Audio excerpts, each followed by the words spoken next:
Hello, people. We did it. We're here for another Dokkan Bingo Day. We're here for more Dokkan Bingo because we love it. We love Dokkan Bingo. Inject it in my veins, as they say. Now, I don't know why it keeps dropping frames because... Yeah, what? Why are we dropping frames? My internet says it's fine. What is going on? What is going on? Can OBS go down? Certainly not, right? Certainly not.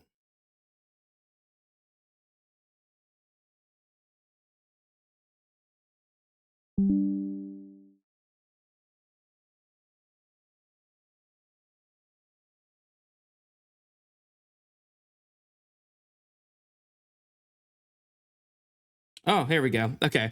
Alrighty, we're live. I was wondering what in the world just happened because I was looking at my OBS and it was completely dead. And as you can see now, I am looking at OBS solutions and now we're chilling. So, okay, we're good now. We are good now. Bingo again. Yes, Aqua, welcome. So there has been some changes to the bingo board. As you can see in the top right corner, we have this new bingo board with some a little bit changes. It's not drastic, of course, but yeah. So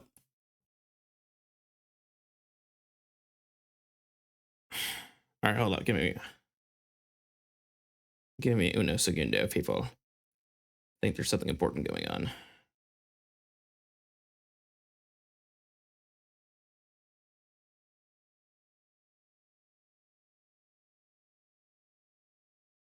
Okay.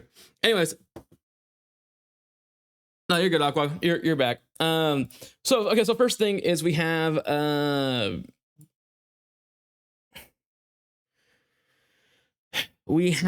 new board here. As you can see, we have that on the right. Second thing, we have emojis. We have emojis now. Hey, Ethanol, how are you doing, man? I will put this gameplay up in just a second. Hold on. I am taking care of things here.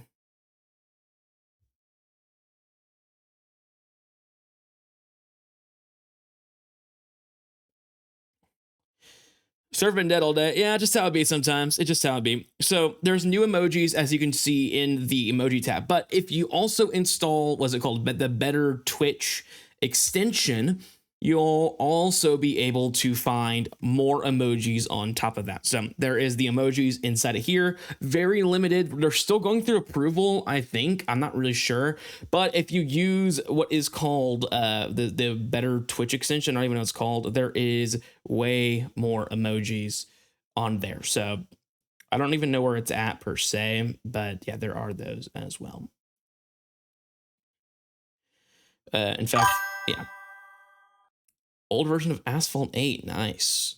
In fact, I think I have to change it here myself. It's called, yeah, Better TTV is what it's called. It is Better TTV. That is what it's called. We are going to get started here in just a second. I think we are clear to go.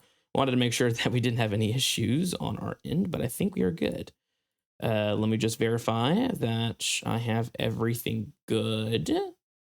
Yeah, I think we're good. Okay. Let's go ahead and do this, guys. We are back. Let me go ahead and unmove that. No, never mind. I still messed it up. Here we go.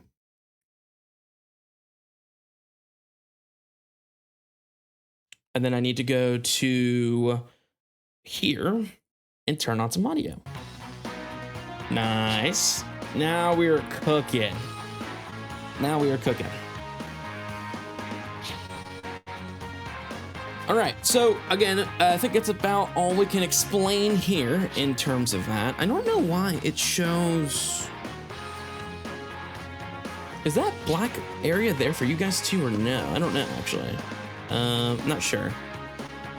Not sure.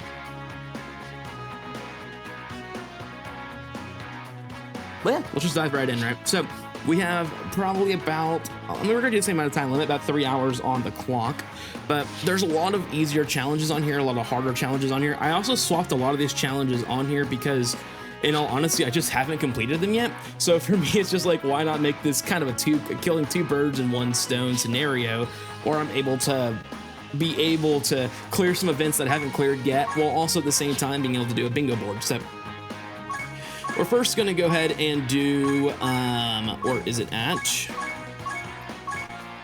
We're gonna do ESBR stage 74 because I haven't defeated it yet, but also I feel like it's really not an outlandish bingo task to have.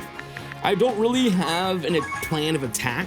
I think I'm just gonna attack and, you know, kind of see what sticks kind of situation. And we'll see what happens.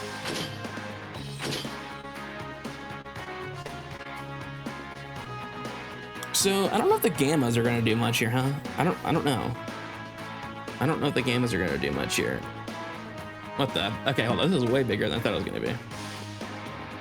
Sorry, I didn't realize that this was still blinded. All right, I think we're good. Yeah, we'll try that. We'll adjust as we go here. Defenders of Justice. Now that's gonna be an interesting one to say the least. I mean, you should be good in here. You should be good in here. Vegito, I'm a little worried about because it's just like, isn't he crossover or Great Giant Power? I just don't know if I trust him in here like that. Jiren's could be good. Like you could run maybe double Jiren, but I guess we could try this. Yeah, let's try this.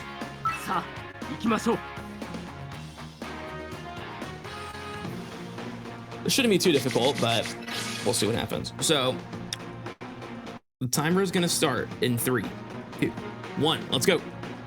We are in. Our first challenge. Definitely let the gammas go first. I definitely need them to attack, and I need them to get rolling here very quickly. We are definitely in a position where if they don't move fast enough, we're going to lose.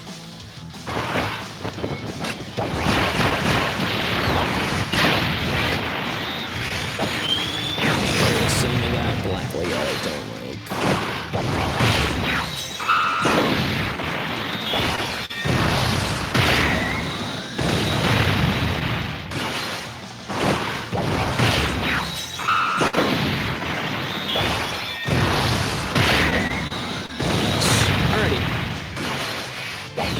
Not taking a ton of damage there, but that's all right. I don't think we're in major issues. I don't think they made this hard enough where that he's going to be getting cooked. So, hopefully.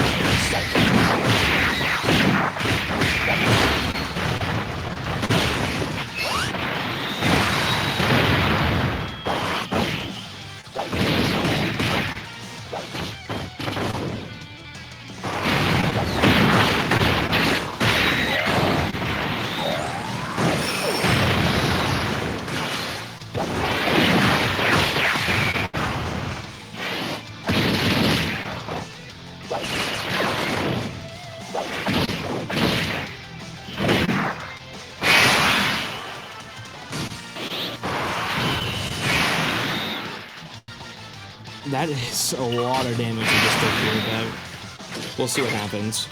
Now, we do have the luxury of having to stand by here early. Early standby is going to help us kind of just get rolling here.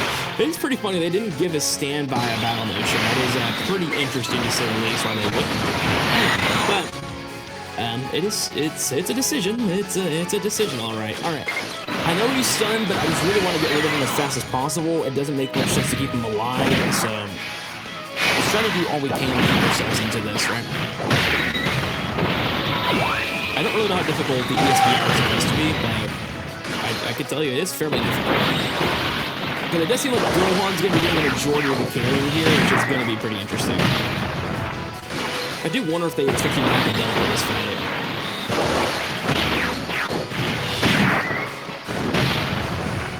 I don't know if Adele would have changed anything that much, but I do wonder if that's what they're expecting to do. Okay, we got the stun. And he's dead. All right. Okay. Let me look at the clears. Let me see what people were using here. I do think this is gonna be fairly difficult. Videl. I don't know if I want to use Ulton on the stage though. What's the 30%? Siblings bond, bond of parent and child, bond of friendship. I feel like he's a better lead, is he not? But you're right, I think I should run Videl instead. Maybe even Dispo. The great thing about Dispo is his high chance to dodge, and then he also gets more dodge for every super attack he performs. Yeah, I think Dispo's also pretty decent to run in here, huh? Probably more decent than you. You could run him slot 1. Is he slot 1able on this team? Maybe run Dispo slot 2.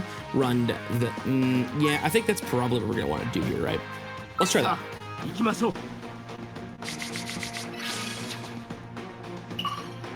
Let's try that.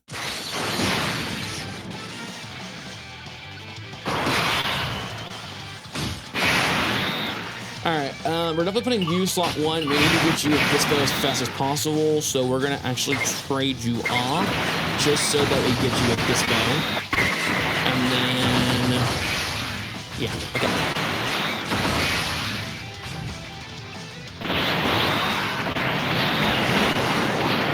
All right, good. That's what we want to see there. Yeah, look at some music going in the background.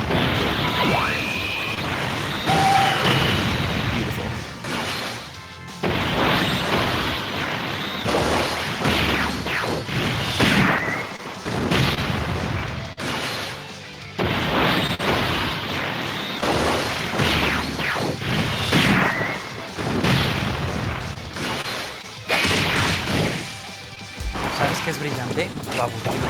Piénsalo, ¿qué transforma un equipo en campeón? Lo aburrido. Lo aburrido es el motor de la emoción. Yeah, I heard this one's pretty Por eso difficult, so pienso I'm really interested to see if we can do something. So I'm sorry for Jack. I'm trying to get this through. I'm trying to get some music. Beautiful.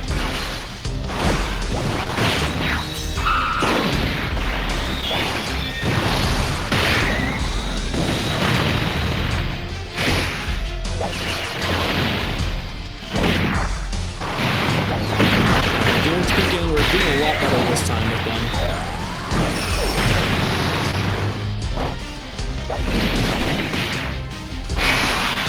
Alright, let me turn off the music on this.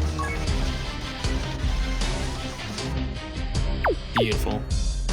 Alright, let's go ahead and get rid of him now. We gotta get rid of Tambourine, which probably means we're gonna go Gohan slot 1. We're gonna go Videl slot 2. Just to get rid of Tambourine, and then we'll let Dispo float. That way we can really get ourselves into good position. I just realized I floated Charming and now floating Dispo out. I'm not here. I'm not here. I cannot believe this. What have I done? What have I done to myself? Already. Not good, not good, not good.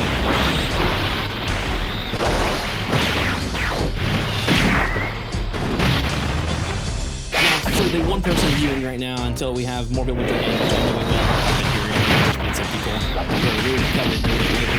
But we have new channel points as well, redemptions. We're able to ban or remove a square that's already completed, or to add, or to thank you for that so much, or allow yourself to wow, I'm just blanking right now. Or allow yourself to block one yourself, or remove a blockade, right? So it's kind of yourself. You kind of control the destiny a little bit in here. So we're actually gonna not continue to do that for now. Maybe we'll come back to it later. But I think a lot of things are like Performer Fusion, you know, defeat Union Master 12, use a standby. I think probably your best route is going from get a Link level 10, maybe somewhere from there, right? Maybe. I mean, do I have any kind of cheat code for this? I'd probably do. Hold up. Is it a picture? Yeah. Okay, hold on. I'm gonna do a little something really quickly. Let me just take a gander at the monthly specials. You know what I'm saying? Oh, don't worry about that. Oh wow, what was that magical sound, guys? I couldn't. My ears have been graced by greatness. All right, we're back. Don't worry about. Oh wait, wrong tab. Okay. It's greatness. It's greatness. Now, we're gonna go ahead and do it now, but I'm gonna save some of these for later because I know a certain somebody's gonna be coming in here to try and ruin our fun. So we're gonna go ahead and link level 10 one of his links. Not all of them just yet. We're going to, but not just yet. All right, so we're gonna go ahead and mark that off. Red is gonna be me. Hello. Thank you. Okay, there we go. We got red on the board. Red is gonna be me. Blue is gonna be viewers. Viewers are the ones who are blockading the path. Alrighty, now we have to do a few more here. Complete a sub EZA. I don't really know if I have any materials for that yet. Dokkan Wake and a Dokkan Fest unit, I might already be able to do that. Let me see. Let's see if I have the materials to do that for one of them. He's on a Dokkan Fest unit, so that doesn't work. Can I fully sub EZA you? Hold on. No, you don't already sub EZA. Can I sub EZA you fully? No. So we're actually gonna have to grind the Dokkan Festival, and that's gonna suck. I can't fully sub EZA you either. Not either there. Are we gonna count World Tournament EZAs as sub EZAs? Probably not, right? I feel like it's one to actually grind up. Okay. Now, the question is, do I have any units that I could Dokkan Awaken very quickly? Let's do Topo. Let's get Topo done real quickly. I think Topo is going to be our out in just getting this done very quickly. If we finish one run and get the double boosted, so like we get the boost that I just used right now, and then we use the boost we get from, you know, just from completing, I don't know, like having certain power levels more so than what the point I'm trying to get across. If we do that, we might have the opportunity just to clear that out right away, which would be nice. Now, I still don't exactly know what my angle is yet. I think, like, there's just a lot of stuff here. I think if I'm in a domain, maybe we could try to use one of those in this fight, maybe. Looking at support memory, once again, a little more tedious there. Use demonic power to do GT boss rush. That could be something we could do quickly, I think. Use a rage form, giant mode, maybe. I think a nullification is pretty easy to use. We could try to get into the special battle Rose fight, or maybe no. You know what we're gonna do? We're gonna go find AGLG form, no item in special battle fight. Try to get as much stuff done in that fight as possible. If we go through the special battle fight and completely just finish it off, I think there is a way where we can figure a bunch of stuff out. So that is a goal at least. But we'll see what we can do. Again, I think using a domain is probably what I want to use now, if we can.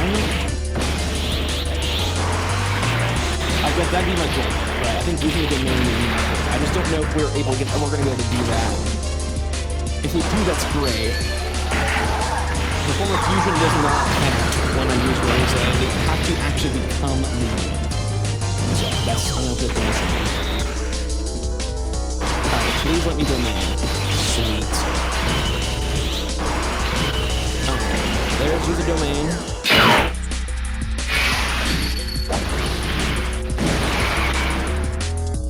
Alright. Then we can just one-shot Topo. Again, this doesn't count in terms... Oh, I didn't use that anyway. Alright, give me what I'm looking for here. Give me the bonus. If we get the bonus, that's going to put us in a really good position. Ooh, this is a classic. Love this one. Didn't get it. Okay, so we're going to have to come back in and just regularly clear it. So now we're gonna regular clear this. Let's go ahead and see what else we can use, maybe. Fusion, revive. We're not gonna use a revive here. Super attack counter, no. Defeat a challenge event, this is not a challenge event. Use 23 orbs. Okay, we can probably do something like that. I think we could do that real quick. Where's Golden Frieza and Gogeta? Yeah, we'll Golden Frieza this team and try to quickly get into Gogeta, pop the active. That should get us what we need.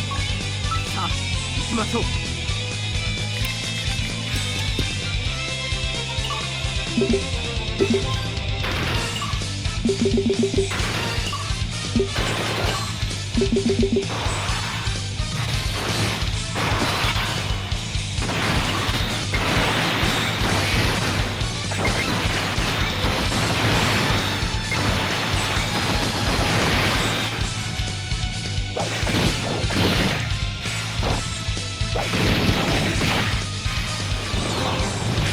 long as we can get that active going, it's gonna be good.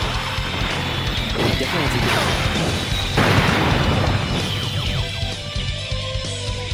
Because if you use 23 orbs in one, not your active, I need gold the cheetah, which we should be able to activate the following turn. So we should be okay. We should be able to see it very quickly and get it done. That's all we can hope for. That's all we can hope for here.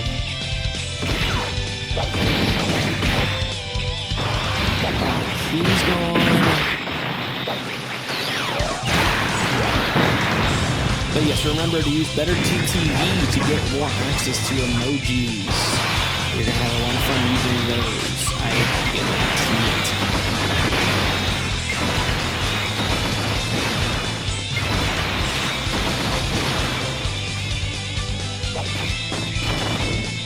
So we have to clear this quick, because I know at a certain somebody get ahead and try to make this impossible. Now the good thing is that what is it? Beats, for example, Goku, or the team with Cheetos or something like that. It's gonna be so much easier to do because now we have access to super easy game mod which is gonna make life. Oh crap, we're gonna kill him. I mean, hopefully not. I didn't think about that. We'll just kill him.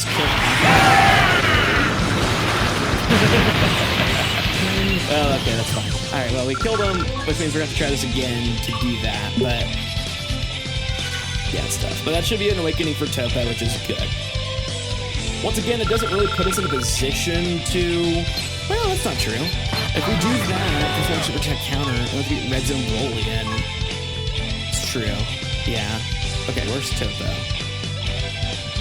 Oh, he needs one more. Okay, you know what? We're gonna...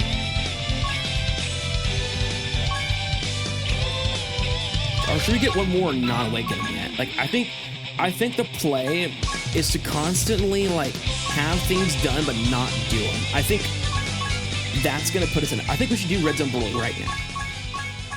Like, I think we should beat Red Zone Broly in 10 turns right now. I think that's gonna put us in a really good position. Okay, where is he? Yeah, maybe. Well, let's change the team a little bit here. I want some damage dealers for sure. And then the Fuse Fighter. Age of Vegeta, there. We're Super Saiyan 4's Ash. And then the Int G4. And then we'll throw in Majin Vegeta last, just for that extra boost of damage. I probably want to run 2 Vegetos. I know that it's not the ideal leader skill. Alright, Carlos, 1 second.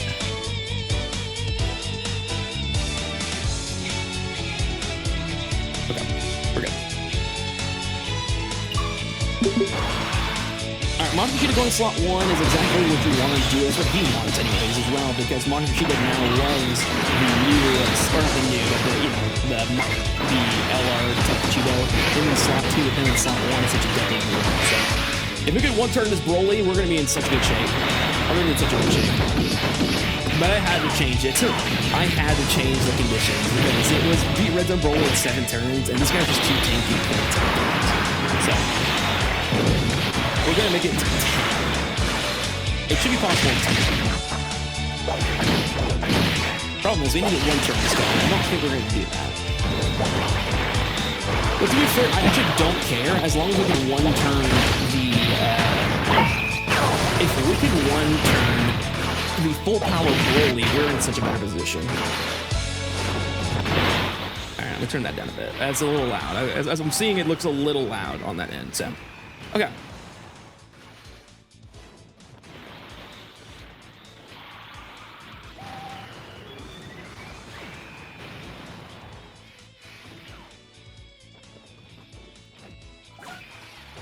I don't know if this is gonna be enough to get us to do anything though.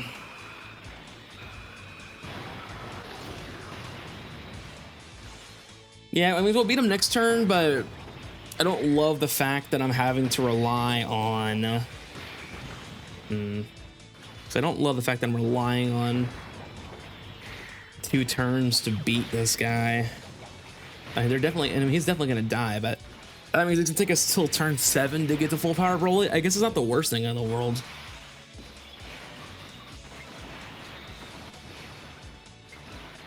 But yeah, definitely tackling the challenging stuff first is going to allow us to win this challenge.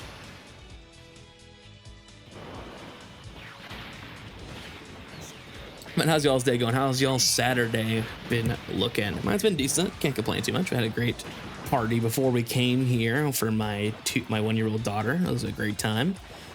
Played a little Madden, got cooked, and then here we are. I wouldn't say I got cooked. I could have had a better game. So it is what it is. I don't play Madden enough anymore to, I guess, get really mad at these losses. I should be playing it more, but I'm playing Legends ZA, playing Dokkan nowadays. You know what I'm saying? So I do love playing Dokkan. Don't get me wrong, but it's definitely not a full-time game. You know, it's not something you play all the time. Some people do, I guess, but it's definitely not a game where you're just on it 24/7.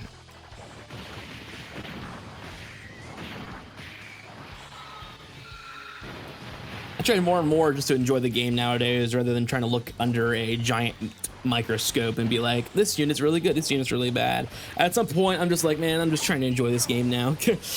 I mean, when I first started YouTube and all that stuff, I definitely was like that. I mean, and I think it does help, of course. I think it does make you not relevant, but I think a lot of people are looking at you and like, oh yeah, you know this, you know that. But I don't know. I think a lot of times too, it led to heated conversations that are just unnecessary. And again, it's not like I don't think we should have those conversations about units. Like, yeah, we should be talking about, is this unit good? Is this unit not good? I'm not saying that. I'm just saying, I think it's just come down to, right, when we first played Dokkan, was it about who was good or wasn't good? Or was, man, this unit's my favorite unit, right? Like, who cares, right?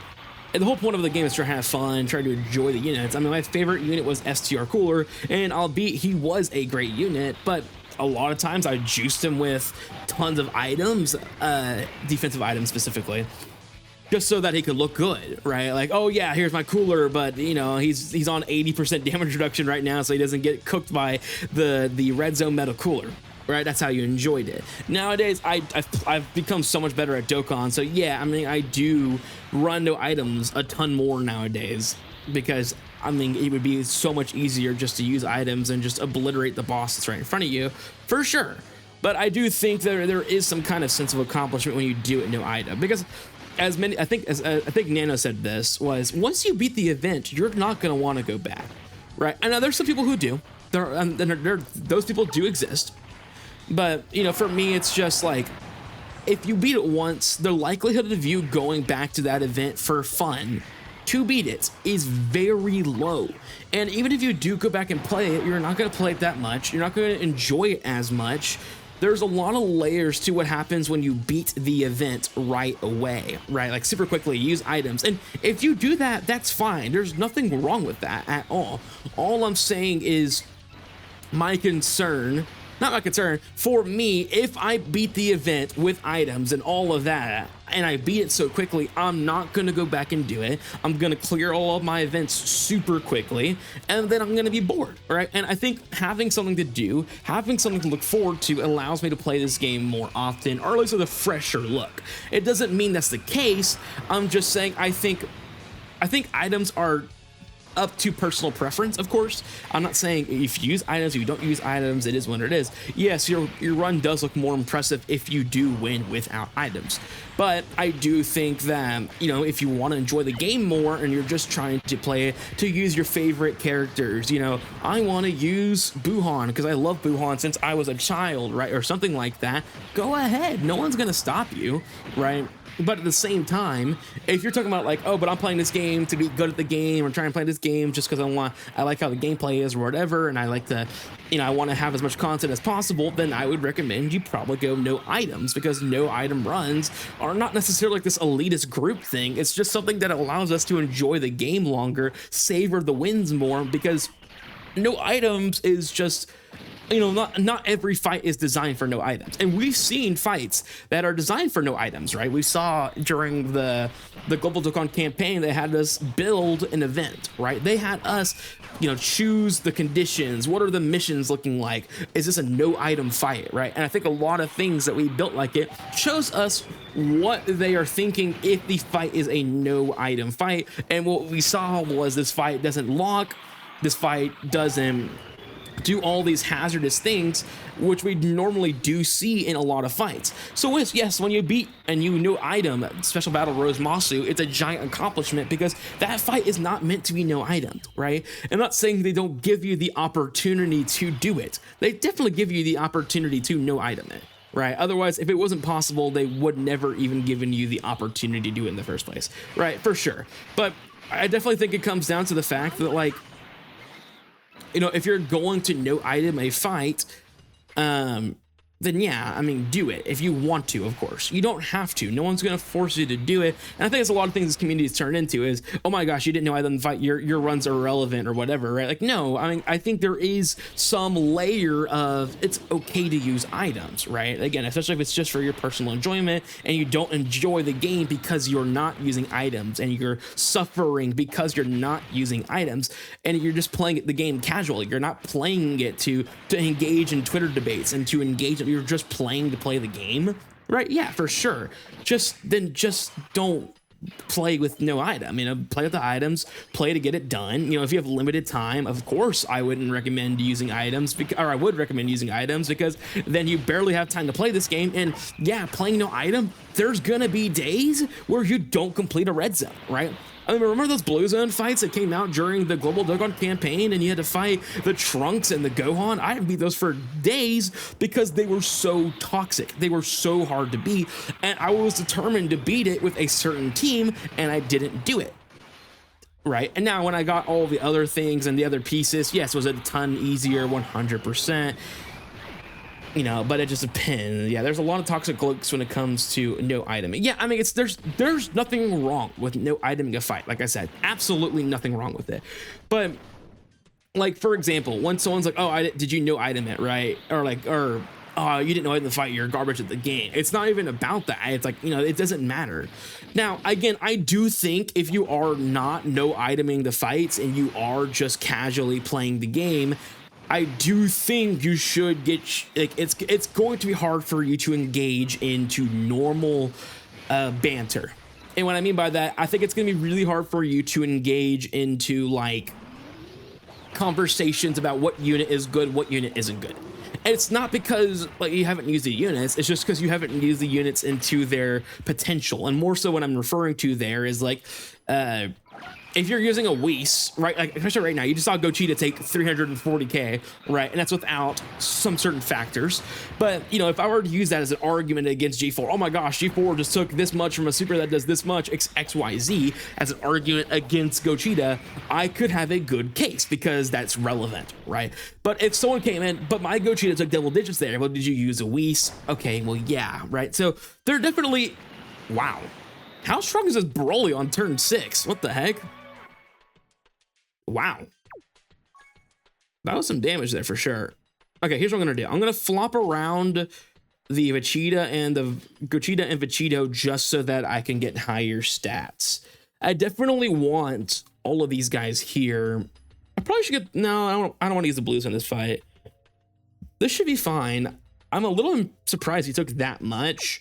So I think I'm gonna actually bring in GT Goku then. And then we'll bring in Vegito because I do need that for the extra Vegito usage. Well, I say that.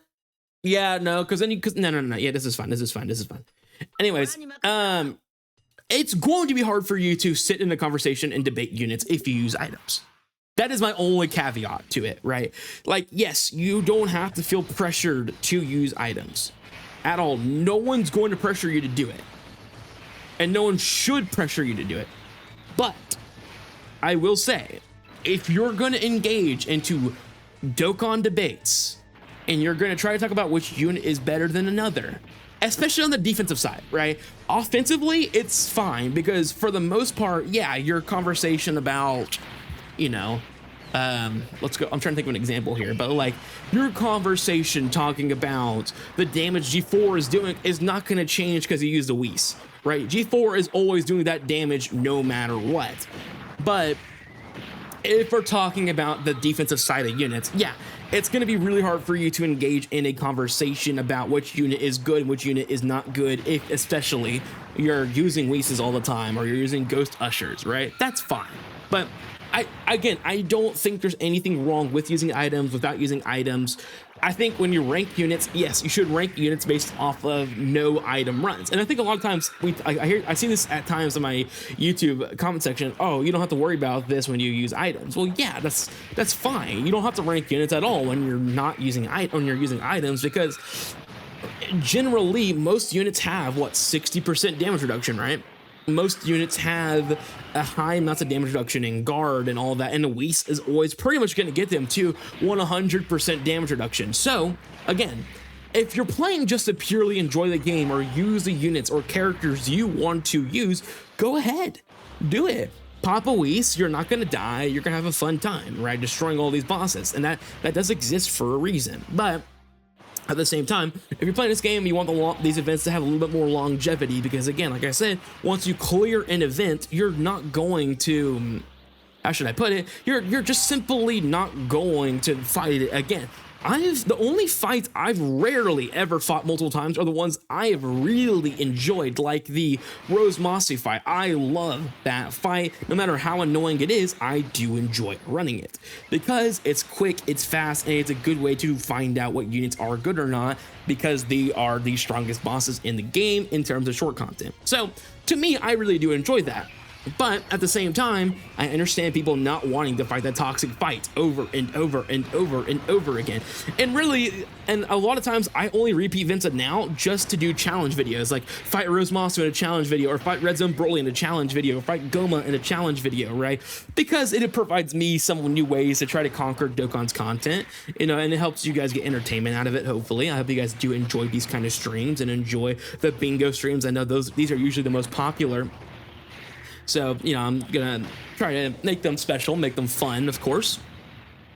And if you guys are confused, you don't know what's going on, actually, you have no clue what I am doing right now, feel free to use !stream. It is a command that lets you know exactly what is going on, what is gonna happen, what you guys can do to have fun and participate in the exact thing we are doing right now. Just enjoy and have fun. Now, I'm going to pivot to a different conversation. I think we've blabbed on enough about, you know, the toxicity of no items. I think, okay, well, here's my final concluding note, because there was a reason why I brought it up in the first place. The reason why I bring up even the toxicity of no item runs versus item runs and those who use it and who don't use it is because I think a lot of it has been the problem of why Dokkan has now started to fall off. People are not enjoying the game for the game anymore. And to be fair, I get it, because this game is is over 10 years old, right? You don't really care about choosing your unit in Dokkan anymore. Every single character, minus the adult diamond units, have some kind of representation in this game. You can use them no matter what. Now, it doesn't mean they're all good. It doesn't mean XYZ. It just means they have representation in some shape or form, whether a Dokkan Fest or as an SSR or an R, whatever. Every character minus excluded diamond units have representation in this game.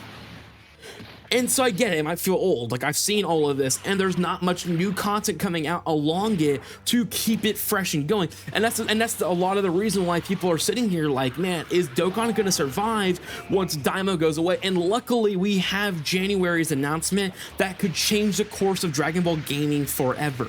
And I'm serious by that, by the way. If it's Super's return, Dokkan, Legends, Fighters, and Xenoverse 3 are gonna be eternal games. And I imagine Sparking 1 or whatever the next Sparking game is going to be is also going to be a game that's going to last a very long time. I think we're about to hit the gold mine of Dragon Ball gaming, and not just for those reasons. If you recall, or maybe you don't know, PlayStation and Xbox are also heading towards a new era. As in PS6, Xbox, whatever, right? Those new consoles that are coming out are rumored to be almost like a computer, as in a PlayStation computer and an Xbox computer. Not that they're going to look like that. I'm just saying that's what that's rumored to be. Why that's important is because those two are going to be able to be modded, right? Unless they have some crazy level of restrictions on it, you're going to be able to mod them. You can play modded fighters and modded Xenoverse and modded all of that, and the luxury of having it on your PlayStation. That is going to change gaming forever. Infinite content from the anime modded at your fingertips. Dokkan and Legends getting constant content, and Squadra, if you play Squadra, infinite content. Dragon Ball is about to take off again, just like it did in 2018. If this is a return of Super. If not, we'll see. I still don't think that if it's not Super, there is not going to be some resurgence of Dragon Ball media for a while. Especially if it's two things, right? Like if it's the movie and then like Daima season 2 or something like that, right? Like I'm not saying that, but what I am saying though is I do think that there is a lot coming. Like we will be feasting, absolutely feasting, if this is the return of the Dragon Ball anime and a movie. My gosh, dude. If in 2026 we see a movie and then in 2027 it's the return of the anime, oh my gosh. Infinite content. Literally infinite content. Because that means throughout 2020, because I would imagine the movie comes out probably late 2026, right? Let's just say that. That means 2027, the entire year 2027, is going to be movie content. And if the Super anime, let's just say starts beginning of 2027 or middle 2027, right? You're also going to have constant anime content coming out at the same time. Literally the 12th year of the game is going to be the most peak year of Dokkan of all time if this is the case. And I've already explained why I think the 12th anniversary is going to be the best anniversary of all time. It's already setting itself up to be one of the most incredible anniversaries of all time because of certain factors that, again, I will talk about right here shortly, because I'm just really trying to focus up and make sure I kill this guy in 10 turns. But I really do think the 12th year of Dokkan is about to be the craziest year if it is a return to the anime and the movie, and a movie, right? Because, let me just start here. A 12th anniversary is most likely going to be Vegito Blue and Gogeta Blue, right? I have my reason. How strong do you think the Demonic Power team is? I think it is on the way of being something incredible. I do think it's missing some stuff. I do think Demonic Power is getting to the place of it being very strong. I do think it's missing adult Super Saiyan 4 Goku. I do think it's missing out on Du and Ku. I think Goma is gonna help make the team good right now. I think Demonic Power is strong. I do think it needs a little bit more, and I think the Part 2 LR is gonna help out with that. But anyways, yeah, I mean, I think the 12th anniversary, as I mentioned in the past, is going to be Vegito Blue, Gogeta Blue, probably Mastered UI Goku, and some other unit. Maybe Blue Evolution Vegeta. Not really. I don't really feel confident in him. Actually, yeah, no, it's possible it is Blue Evolution Vegeta. But like, it's going to be super heavy. The entire celebration is going to be super forward. And the reason for that is because there's a ton of EZAs lined up for the 12th anniversary that include AGL Vegito Blue and Gogeta Blue, the physical one. So, and as we see the pattern, they always do that. They always introduce, they are constantly always making sure the worldwide download celebration EZAs from the year before and the EZAs for the anniversary 3 years later are EZA during that celebration. So that means Fizz Gogeta Blue, AGL Vegeta Blue, Corrupted Zamasu, and DBS Broly are all EZAing. We could probably see a new DBS Broly in that celebration. We could see a new Corrupted Zamasu in that celebration, right? Like, it could be Vegeta Blue and Corrupted Zamasu, or Fusion Zamasu into Corrupted, and then it could be Gogeta Blue and full power DBS Broly. right? Like that's something I'm thinking about. And we could still see EZAs for like Super EZA Int UI Goku, Super EZA AGL, Super Saiyan Blue Vegeta. Like those are the things I expect to see for this celebration for the 12th anniversary. Right. And then again, like I said, then you take that and you add a new Dragon Ball Super movie and you include the new Dragon Ball anime and you include like Moro and Ultra Ego and all that stuff throughout the year. And let's just say the movie is, I don't know, cooler. You have a new cooler DBS movie and you have that going on and probably a new form from somebody or whatever. Like maybe it's a new Broly form, right? Maybe it's a movie about Dragon Ball Super Broly figuring himself out before the Black Frieza arc, and that would be crazy, right? Like I think there is so many things that they can do to cook up something incredible. And that's why I really do feel like we're on track for some of the craziest stuff we have ever seen in Dragon Ball media. Now, I'm gonna take a pivot because I finally calmed down here, but so Part 2 LR for the celebration is gonna be very interesting. I think the Part 2 LR has a chance to be pretty incredible, especially because I really do think this Part 2 LR has a very high chance of being, they could do separate series for other universes. Yeah, that's the thing too, right? Like maybe it's a sub-series, right? Like, and I think a lot of people don't consider, oh my gosh, dude, this Broly is insane for this team. I'm gonna pivot to Omega, I think. Okay. And I think another thing too, a lot of people do not consider is like, what is happening with Kaba, right? And I know it's such a random thought, but remember, Vegeta talked to Kaba during the Universe 6 versus Universe 7 tournament and was like, yo, bro, you wanna go visit my planet and meet my Emperor friend? And he's like, yeah, that'd be so cool. And we haven't seen that yet. And I'm not saying that we'll never see it. I'm just saying it's just, I think that if we talk about Universe 6 and their storyline, we don't know much about it outside the fact that it exists, right? That's all we know. To me, it'd be very interesting to see what they do with that.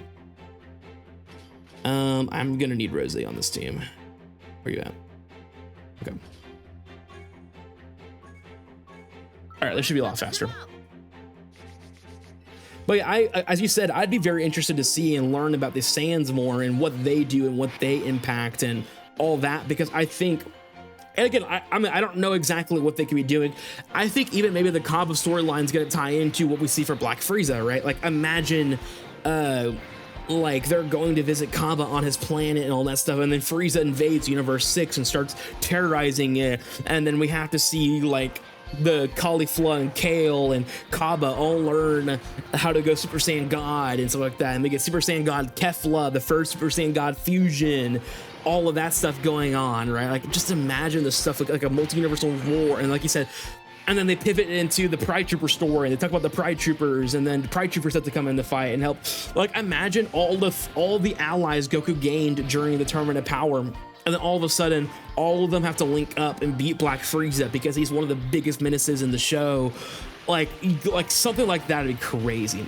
And if you continue the anime all the way up to where the manga is maybe a little bit more, since it's probably going to continue, these games are going to have years worth of content. Exactly, because I mean, let's just talk about the stuff that's not in the games right now that is going to be worthy of Dokkan Fest and LRs and all of that, right?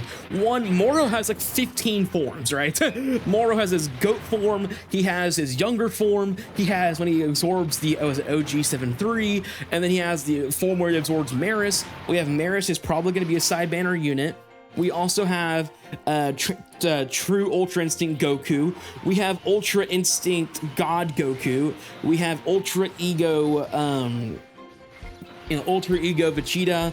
We have Granola. We have the Heaters. We have Gas. We have all, like, you can even include some of the people during the fight when Moro shows up, because it's not just Goku and Vegeta. You have like 17 and 18 and all these Piccolo and Gohan all show up to try to fight. And then you also have I'm trying to think of something else here real quickly. Oh, Boo, when he fights Moro, like that's another person that you can include on this list as well. Like I'm sure that's gonna be a Dokkan Fest card. If not, that'd be pretty interesting, but you know, I would throw him on that list. I just think there is so much to come, and like you said, I just really don't think that's all. Oh, and don't forget Black Frieza, right? And Black Frieza is going to bring his own stuff with him, right? So there is a ton of stuff to get to. Now, again, originally, and I was hearing a story from Geekdom, so you know, if you take this with how much grain of salt and merit you put into Geekdom's words, right? But I do think, like, originally they were going to bring back Daima or Dragon Ball Super during 2019. The reason why they did it is because they did not want to turn Dragon Ball into a seasonal anime. But if you didn't hear the new rumors, not rumors, but they're changing One Piece into a seasonal anime. They're only going to have 26 episodes a year to help improve animation quality and stuff like that, which also means One Piece is never going to end. But a lot of people are wondering and suspecting that they did that so that they give room for Dragon Ball to also become a seasonal anime and to go on side. Like, one half of the year is One Piece, the other half of the year is Dragon Ball, and they allow, you know, each team gets a whole half-month break, allows them to refresh themselves, get new unique ideas, and like you said, really quality stuff, like hopefully Daima level of quality. And I think it is possible if they're not asking them to produce every single week. And yes, as a viewer, it would suck, right, in some sense, right? Like, oh man, I gotta wait this long until I see Super again. But I would rather see Dragon Ball Super half of the year and then see it never, right? And then, like, oh, we're waiting until the manga finishes or whatever to finally get going. Like, I just feel like it's gonna take forever that way. But, you know, if they can make it like after the NFL season, so like it goes NFL season and then Dragon Ball Super, I would appreciate that. It'd be peak all year round. That'd be great. But no, I really do think that there is a world where, like, Dragon Ball comes back and we see it half the year. Like, I don't think it's gonna be an ongoing anime. I really don't, and I don't want it to be, right? If it means like animation quality is gonna go up and we get Dragon Ball for longer, I would much rather wait for the product, because Daima was cooked for a long time and it was finished, right? It's only 20 episodes, right? Manga have content for anime for at least 1 to 2 seasons, exactly, right? And if that's the case, and here's another thing too with that, Vorta, is if you slowly pace yourselves, and let's just say 1 season, and like let's say actually I think it's more than that. I think, like, for example, the Moral arc might be 2 seasons, so 2 years. It's gonna take you 2 years to go through the Moral arc, let's just say, right? It takes you 2 years to go through the Moral arc, and then it takes you 2 years to go through the Granola arc, so it takes you 4 years to finish it, because there's so much content in them, right? Like, there's a ton of content in there, and they're not, like, both of those arcs are not short. I mean, like, the Moral arc is like ridiculously long, and like that's almost like a Dragon Ball Z level of content. So we're talking like 3 seasons, 2 seasons at least. With that being the case, I mean, I really do hope they don't retell the movies again. Yeah, I hope they don't either, and I don't think they will. And I think there's a reason for that, because I think when you look at, for example, that they're making the Dragon Ball Super Broly movie and like the Cell Max movie actually canon, I think there is a world where they don't retell it. Maybe they do, I don't know. But if they don't, that'd be amazing. We jump right into the good stuff. If they make another film, leave Dragon Ball forever. I think they are, but here's the thing. I think they're going to make another movie, so I would get ready for that. But I do wonder if they're going to make another movie and bring the anime back, because if you don't remember, during Dragon Ball Z, and again, I wasn't around when they were actively making Dragon Ball Z. Dragon Ball Z was finished by the time I was born, right? But the greatest thing that was going on during the time was the fact that there was like 2 movies a year and the anime going. Because you gotta remember, there's like 18 Dragon Ball Z movies. On top of that, they had 300 episodes of the anime going. Like, like, we think about that now, and we're like, oh, it's understandable. You're not making a movie, or you're not making the anime. You're making a movie right now. We get that. Dragon Ball Z did not care. The amount of production they had going on that team was ludicrous, right? So I do wonder if we're going to see a movie and the anime, and I think that is something that'd be absolutely crazy. If they release Xenoverse 3, it's a movie and it's the anime returning, bro, they got me. Right, I think it's the thing too, Vorta, I agree. But, you know, like, what if they gave us 26 episodes a year and gave us 1 movie, right? Like, that would be crazy. And I think that's what I hope for, right? Like, I hope it is like first, like one half of the year is 26 episodes and the other half is them making a movie or something. And maybe it's not even the case. Maybe they just have separate teams working on that stuff, right? I don't know. They definitely have the money to hire a ludicrous team to get them some kind of level of production to get them back on track. And I think they are pretty hungry right now. I think after all the disputes, I think of all the things going on, I think they are ready to go full send into Dragon Ball again. And I'm excited for that. I really am. But yeah, I mean, it's just, we've waited so long for the anime. It is time, right? And I don't think it helped that the manga is also on hiatus for sure, because if the manga's on hiatus, that means we're just waiting longer and longer for good product. But I do think that we are due for something great. Yeah, I'm not sure why they took so long to make an anime so that for like the manga, like other than the obvious things like merchandise and all. Yeah, exactly. It's like you have the manga and all the stuff that's going to give you millions of dollars of merchandise and Dokkan units and Legends units and all of these things. Like, you're going to make so much money and you're leaving it on the table. And I get it. It's not necessarily their fault. I understand they were worried about making Dragon Ball a seasonal anime. And then the rights dispute came up. And I think a lot of things have caused multiple issues over and over again on what was going on with Dragon Ball in the background. And I understand that. Like, I get that. But it's time to get Dragon Ball in the front driver's seat.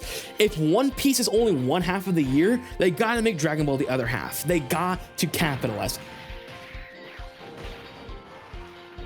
I don't think there's anything stopping them from making Dragon Ball one of the biggest IP they have. I think that they've been waiting. I think once Capsule Corporation finally got it under their control, because that's what it looks like. I don't know if it's under their name. I just know that Capsule Corp is definitely working with Toei Animations and Shueisha to get this thing going. But I do think that they are. I think they're ready. Like, I think they're ready to make this the greatest media for them specifically, I should say, because for so long they've put so much stock into One Piece, and I don't think that One Piece has not been doing its job. I think One Piece is delivered just fine. I do think though that they are missing out on a lot of stuff by leaving Dragon Ball in the dark though. So, you know, I do think that we are 100% due for something here, and I really hope that they cook. I really hope that they go crazy. I really hope that they give us everything we wanted, right? I hope we're sitting here next year or the year after, just like, we are eating so good, I'm full. The Dokkan community's banging again. You know, everyone's talking about Dragon Ball again. Every media, every Dragon Ball YouTuber is just having so much influx of production because everyone is so hyped for what is going on. That is what we all want to see, right? We want to see Dragon Ball flourishing again, and I know it can. We all know it can. It just comes down to if they're willing to let it happen.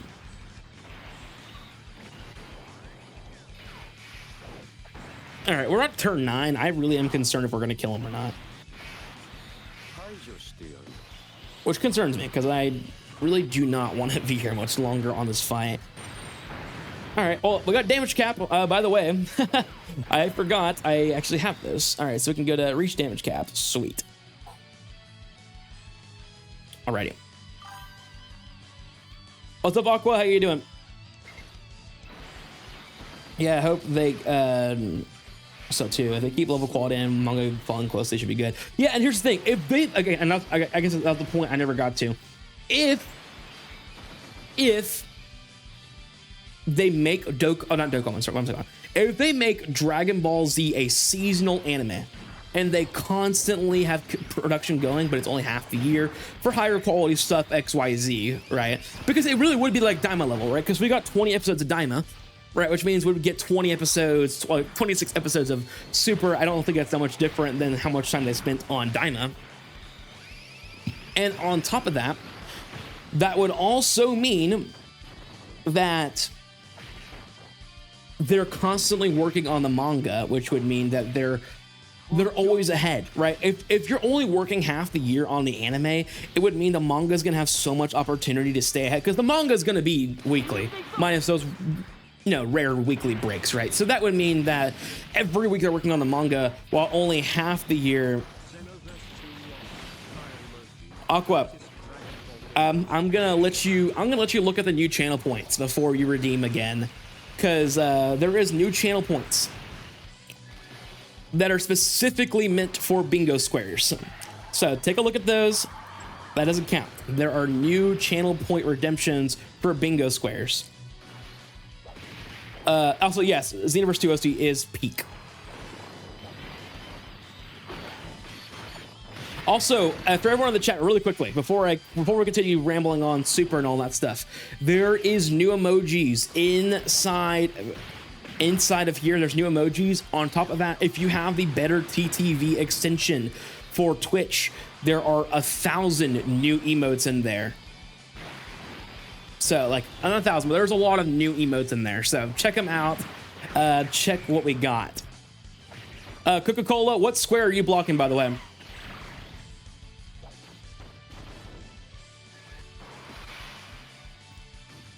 Yeah, so Aqua, you found all the regular ones we have. There are also the whatchamacallit. There's also, if you download Better TTV, there is like another 20 emojis, probably, if that, maybe a little more than that. But yeah, those are all the regular emojis on Twitch that I can get. Bruh. Yeah, so Coca-Cola, what square are you blocking? I need to know. Don't die. Okay. Whew. And we're dead. Use a standby. Okay. All right. Thank you, Omega Shinron, for being a fraud. I appreciate you. I hate this fight. Use a standby. All right. Oh, okay. I guess we're just going to skip out on this one for now. That's tough. I really thought we had that, actually. If we survived, I pretty much guarantee win, I think, on that fight at turn 10. I think we'll come back to it. I just don't want to waste my time on it. We're already like an hour in, and we have not a single thing done.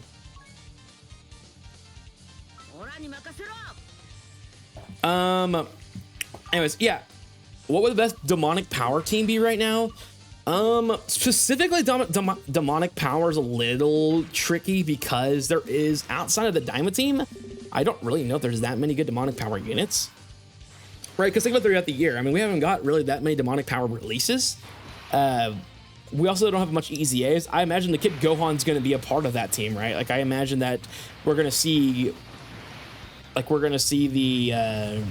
Kid Gohan be on that team. Of course, the Mini Forku. We're going to see...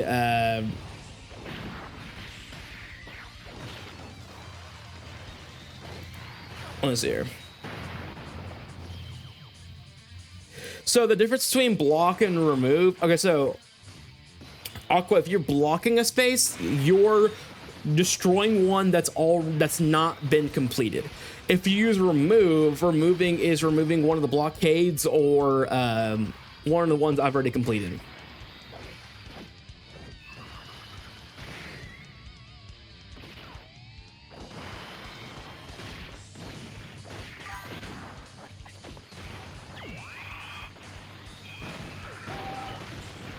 All right, there we go.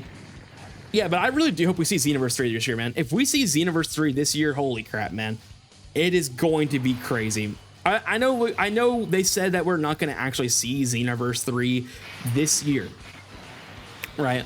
But I do know that they're supposed to, I think, announce it in January. I think a lot of people are speculating that is what they're announcing in it. And it makes sense, too, because Xenoverse 2 is on what seems to be their actual final DLC, which, if you guys have seen the recent DLC, it is crazy. I get it. I think specifically Ghost in the Trunks, I think, is the best unit in terms of kit. The teams, yeah. I mean, the problem is if you run that team on demonic power, you just don't have the access that they need to be good. Now, I'm not saying that they're not good, but there just is not enough demonic power youth units that allow him to be good. Now, if the Mini Forku was on demonic power and on youth, then he would have the chance to definitely be good, but it's just not the case. Yeah, they're great on the youth team, and the youth team has a lot of options now. They're getting more and more options every single week, which allows them to be incredible. Now, I I do. Not that I wonder, but I do enjoy what they're doing. I do imagine for New Year's we really do see the. I really do think for New Year's we're going to see the LR adults. I think the LR adults are 100% coming.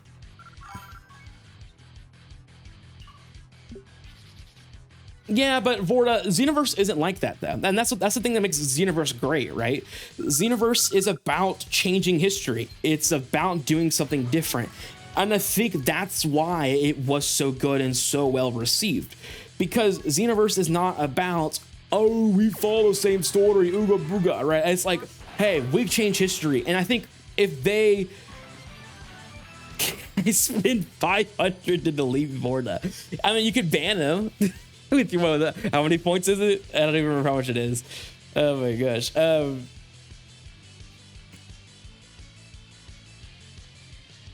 You need like, wasn't it like 2,000 channel points to ban someone or something like that? Or, you know, you could, or, I mean, he did receive crazy free to play EZA, so yeah. No, I think here's the thing, Vorta, right? I think that Xenoverse 3 has a chance to provide something different, and I hope it does, right? I mean, I love the Time Patrol story as much as anybody else, right? I do, but I do agree we do need something different, right? We definitely need something that changes, or, you know, I think that's going to be what we have to see in order for there to be a change, but it just depends on how they approach it, of course. Let me see our demonic power. So I'm gonna run probably double Glorio here, right? Masked Pansy. Where's the Piccolo? The problem is this team is just not gonna do enough damage, right? By the way, I would be surprised if they actually make a Daima category. I don't think they're going to. I think Mini Forku is the perfect reason why they wouldn't do it. Right? Like, am I crazy to say that? I don't know.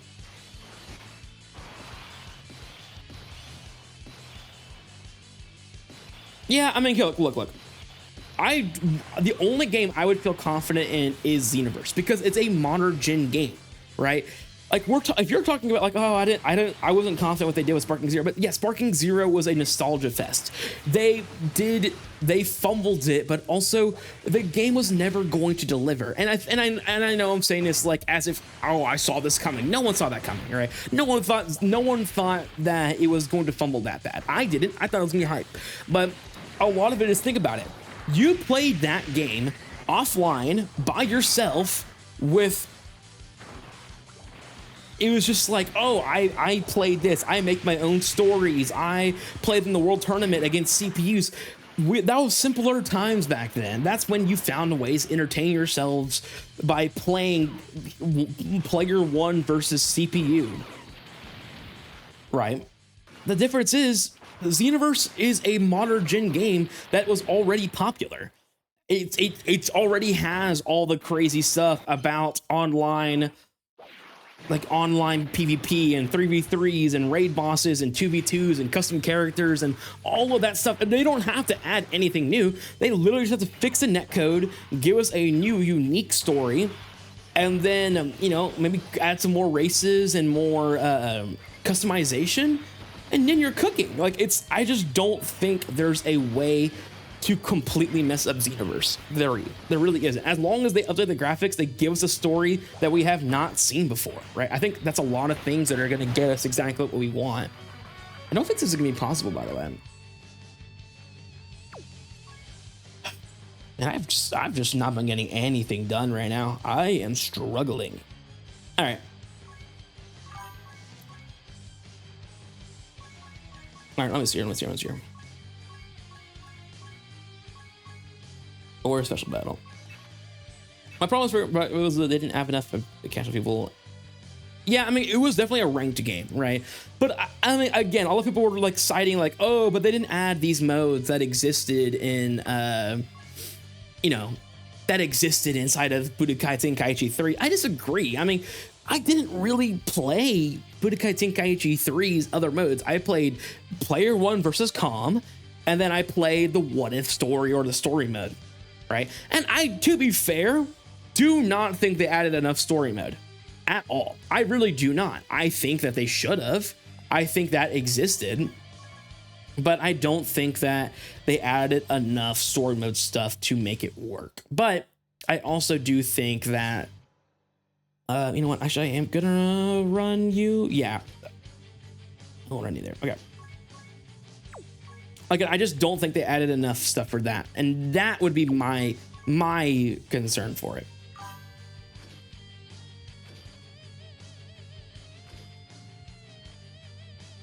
Oh, they did that tournament. Yeah, that tournament was crazy, by the way. I know exactly what you're talking about. That was wild because that was the state of the game. That is what the game we bought, and it just looked completely broken, right? And like, it was crazy. And I agree, Aqua. I think Go on Black carried. I just wish they were more expansive on their story. And they literally said, oh, if you want to play a story game, play Kakarot. I don't think that's your response. I think it's an awful response. Like, okay, I get it, right? I get there's more things to focus on than the story mode. My concern, though, is if that's really your angle, then everything else should have been like miraculous, or like it should have been, there should have been no doubt in our mind this game was spectacular. If you're going to push away from the story mode, oh, I don't think story mode is important for us. I think we should focus on other things. I disagree. If that's how your game was, your story mode needed to be immaculate. Your what ifs needed to hit like crazy. Like the only good what if was Gohan Black, as you just mentioned. The stories outside of Goku were awful. Because another thing too is like, oh my gosh, we get to play the story mode from all these perspectives of different people. That's so cool, right? Because we're always used to playing it through one lens, which is the lens of Goku or the heroes, right? Never from the Frieza side, never from the Cell side, the Boo side. Like that was interesting. I think I think Sparking Zero was the greatest clickbait of all time. They said everything we wanted to hear outside of custom characters, right? Oh, we have all these characters. We have Dragon Ball Super, we have Daima, we have all of this. Oh, but also, we're gonna have this mode where you can create your own battles, your dream scenarios. Because again, Budokai Tenkaichi 3 was all about us dreaming of these what if fights and trying to enact these what if fights. And oh my gosh, they're letting our childhoods come true. We can have these what if fights happen right in front of us, literally allow us to play it. Oh my gosh, that's so cool. That's so unique. And it just wasn't that. And to be fair, the mode is exactly as they advertised it. I think the issue isn't really that. I think the issue is the fact that the mode is too complex and it's so limited. As in, you can't choose just to do certain things. You have to do so much, and a lot of it was restricted. A lot of it was hard to find. Dialogue was impossible to find, you know?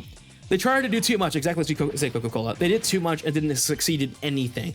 I think if they focused on either custom battles or story, they had something on their hands.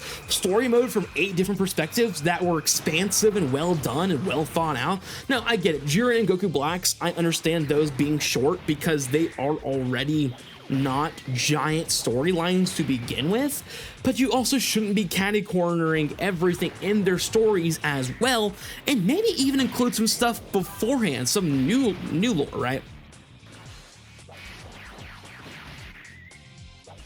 So I just think that split screen multiplayer. Vortex, expand on what you mean by that, because they had split screen local play. But I don't know what you mean by that.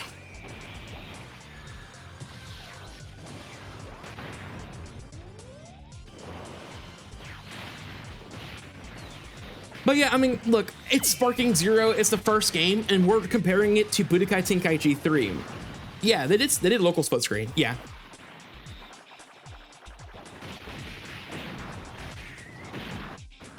Well, okay, so here's the thing. I think the actual characters are fine. Like, I don't think they messed that up at all. I think they hit the nail on the head on how each character feels. I think they're different. I don't think there's a lot of things that made them feel super different, or sorry, super similar. But again, I don't think that's the issue. I mean, you could create 160 unique characters. I don't think anybody is really changing their opinion on the game because of that. I think the issue lies in how they approached it, right? How things were done. And, you know, at the end of the day, that's always going to matter more. Okay, before we continue, this is an awful rotation for multiple reasons. Is there a way we can survive? Now, if I put the Vegeta in slot 1, he's going to guard tank. This Vegeta is not eating a super. There's no way, right? We'll try it. I mean, we have to try it. We don't really have a choice.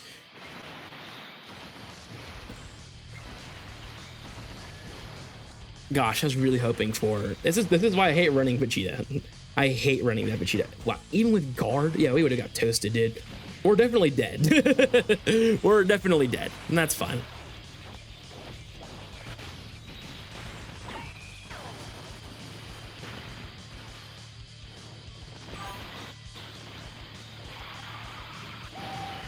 No, and Coca-Cola, I agree. I definitely think they needed to spend more time. And I think, once again, they're telling us things we wanted to hear. Oh, don't worry. We're not going to release the game until we think it's ready. Oh, we're not going to rush it out. You know, I think they definitely were trying to get this out for Daima, right? And that's a lot of times the case, right, by the way. When's the last big Dragon Ball game come out? Outside of Sparking Zero. When did Xenoverse 2 come out by any chance? Oh, right before the Goku Black Arc? That's interesting, right? A lot of times they release Dragon Ball content before something big is happening. Big Dragon Ball games, that is. Not all Dragon Ball games, just big Dragon Ball games. And a lot of times you see that when they do that. So, I mean, I'm not surprised at all if they were to release... I would not be surprised at all if they bring out a new Xenoverse 3 game this year because we're getting the anime returns or a movie to return and all that stuff. Like, that makes sense. Like, all of that adds up. And, you know, so I think for me, it definitely comes down to the fact that they should be doing more. And I think if they are really serious about giving us quality products, especially the anime, because I think everything starts with the anime. We can talk about the games all we want. I think everything starts with the anime. If the anime is quality, then the stuff we get from the anime and extract it into the games are going to be quality. So if they are going to give us quality content in the future, it starts in the anime.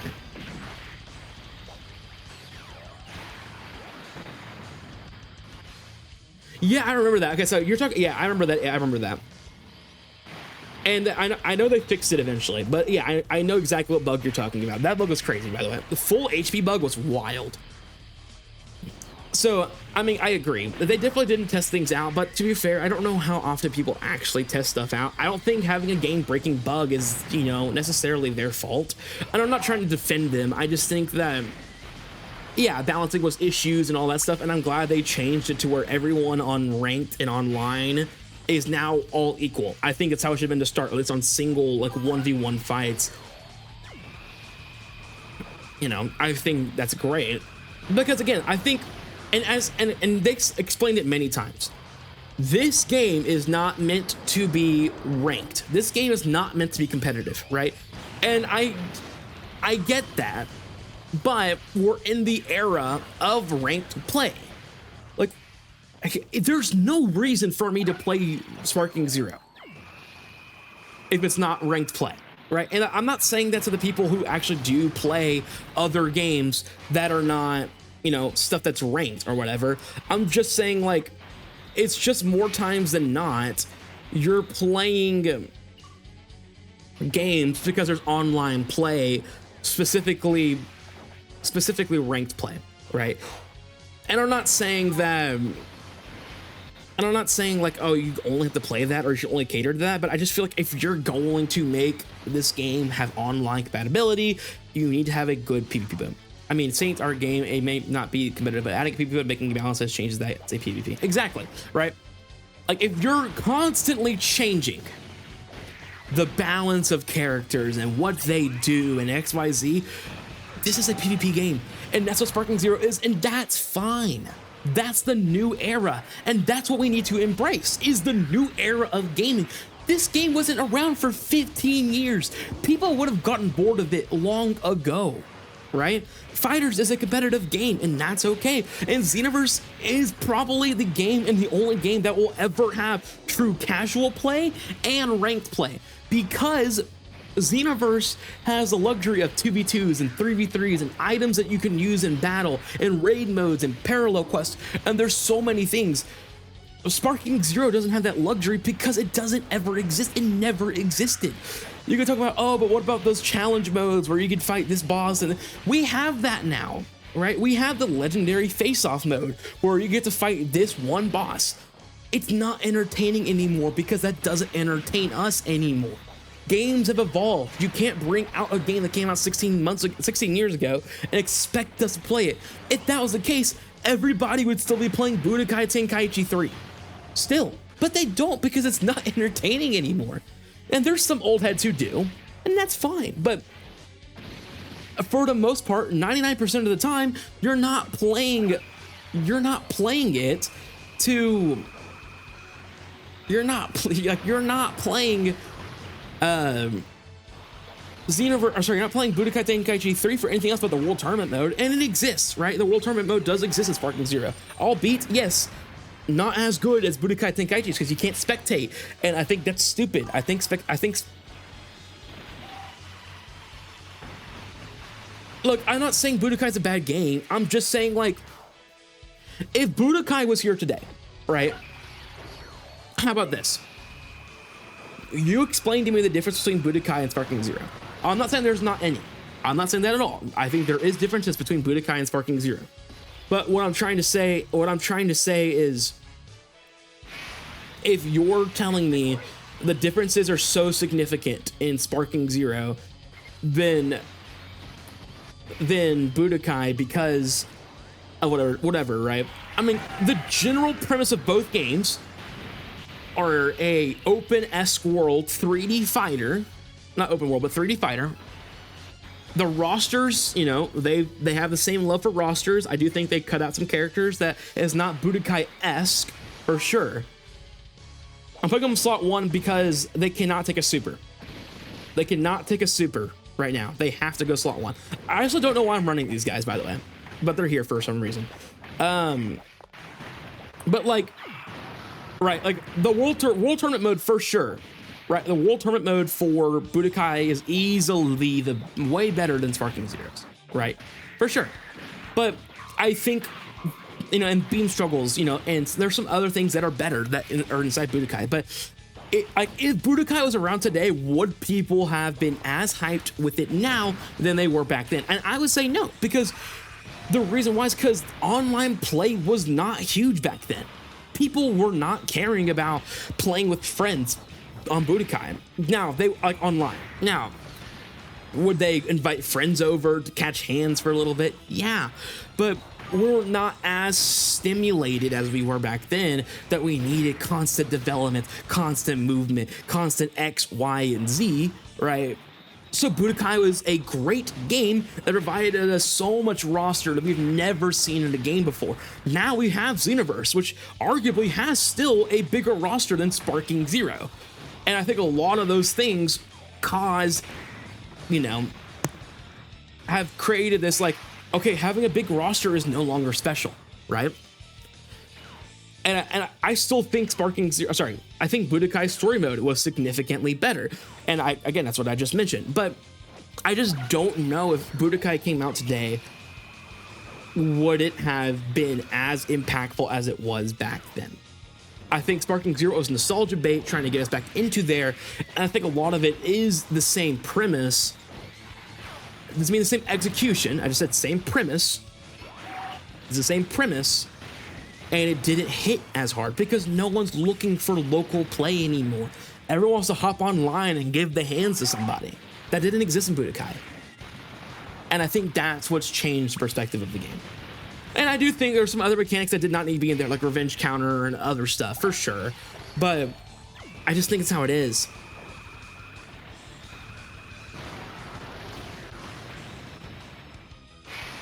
Yeah, and Coca-Cola, I agree. I just don't know how long, or I don't know if the planning for this game was super thought out, right? Like, I don't know how long it was for them to plan this game. And more so, I probably shouldn't have done that. All right, hold up. I'm resetting because I did not mean to do that.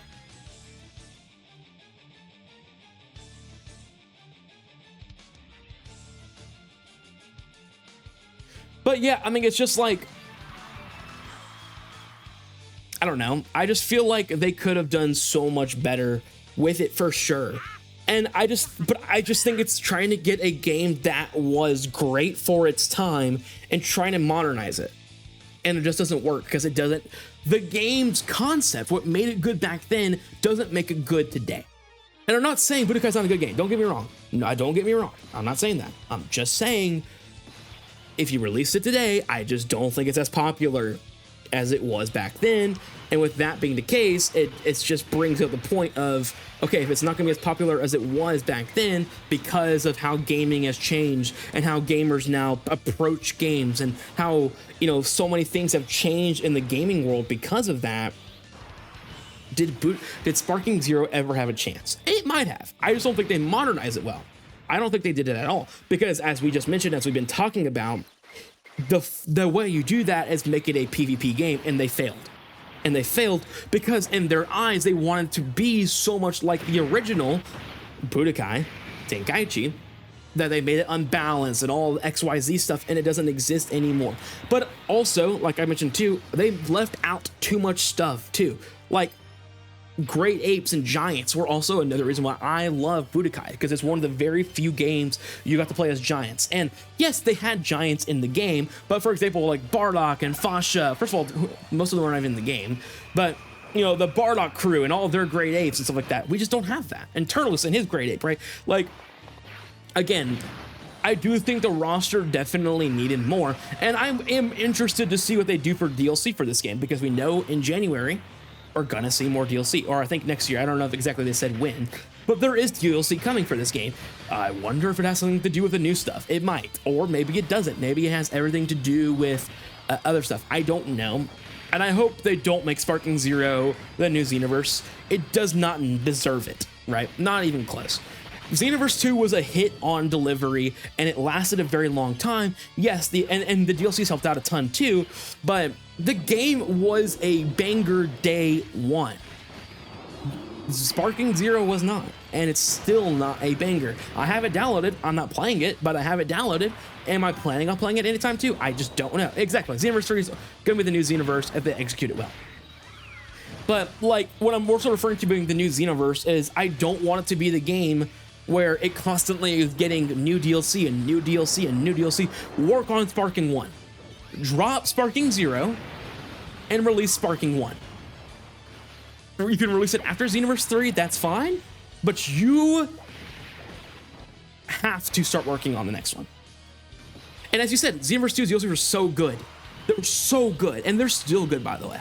The one they just released right now is an insane storyline. Like, that has made people want to play the game even just for that. I'm not saying everybody, I'm not saying that, but I am saying there is a good amount of people right now who are just wanting to play Xenoverse right now for the DLC and leave because it's an interesting concept, something we've never seen. Possessed Shenron. Like, that's just crazy. And like I said, they're worth the money. And if anyone remembers back in, during like DLC, was it 6? When they released the DLC with, I don't remember what it was called, but it was like you talked to Few and you could go through all the events in history, and there was different outcomes for everything, and you could do this and something would happen, or you could do this and something would happen, and it was like this giant like web of events you could complete. It took forever to complete, but it was so cool.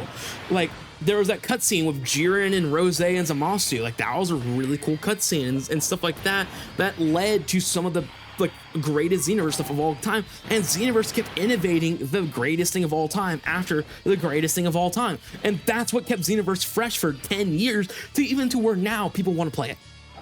And Fighters has done the same thing.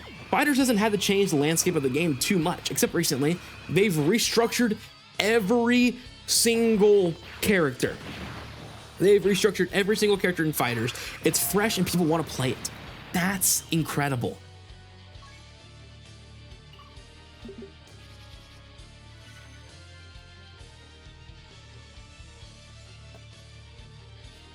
Did I do anything else in there? Yeah, I did not use a notification. No, okay.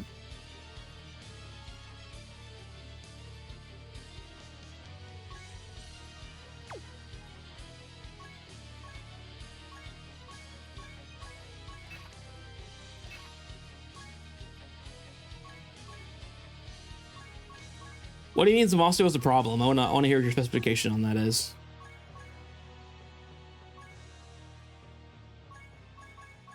What do you mean Zamostio is a problem? I'm pretty interested in that, but yeah, I mean, yeah, hard to beat in story. Oh yeah, That's the thing too, is they actually give us hard bosses, right? And I think that's the cool thing, right? They gave us hard bosses to beat, man. Isn't that fun?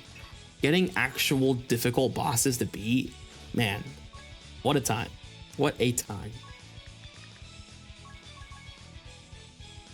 What do we got here?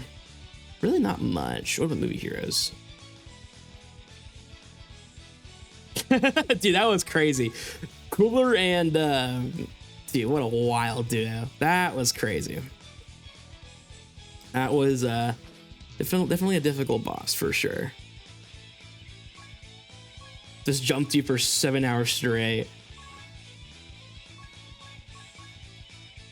But man, that game was just so good. I mean, it's one of my favorite games of all time. Absolutely. I have so many. I think I have over 1,000 hours in Xenoverse easily. Maybe even more than that. Like every night I was up playing with some random people I've just met through Xenoverse and just jumping on 3v3s and all the other stuff. And body change was one of my favorite moves they added in that game because you can body change with literally anybody. I like Xenoverse. I like Xenoverse 1's body change better because you could use a Cyberman and jump in front of the body change, and that was really funny. They changed that in Xenoverse 2. I was a little mad they did that because it made more sense to be treated that way in Xenoverse or in the actual Xenoverse function if they were going to make body change canon. It's just pretty funny. His staged videos is crazy. Yeah, I have every DLC up to literally the most recent one. I haven't got it yet, and I probably will. That Broly model they have for him, by the way, is incredible. The DBS Broly model literally looks like the mod. Like if you remember the I don't know what team does it, the Revamp team. Literally, that Broly looks like he's from Revamp, and he's in Xenoverse 2.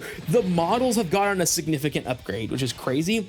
And supposedly it's going to be even better than that in Xenoverse 3. Again, I don't know what the plans are for it. I don't know, but I just know that it's going to be pretty crazy. Yeah, it's pretty cool. Yeah, the Xenoverse DLCs have just been getting crazier and crazier. What is it? The Future Saga DLC 2 wasn't that good. DLC 1 and 3 were crazy good though. Those two were really, really good. This should be fine, I think.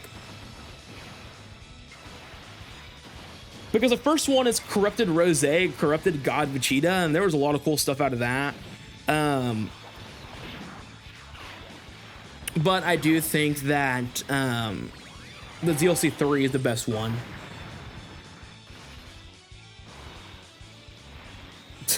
A fan just started cooking and was like, that's it, I'm done. I was really good at Xenoverse, by the way. There's a lot of games I play and I'm good at. Xenoverse 2 and Xenoverse 1, I prided myself in being one of the best players of all time in those games. And I was. I really was. I mean, I definitely wasn't like the top of the top. But I would say I was a top 5% Xenoverse player, maybe even a little higher than that. I was really good at Xenoverse. Really good at Xenoverse. I mean, I kept up with all the metas. I kept up with everything. Like, I really, really loved Xenoverse.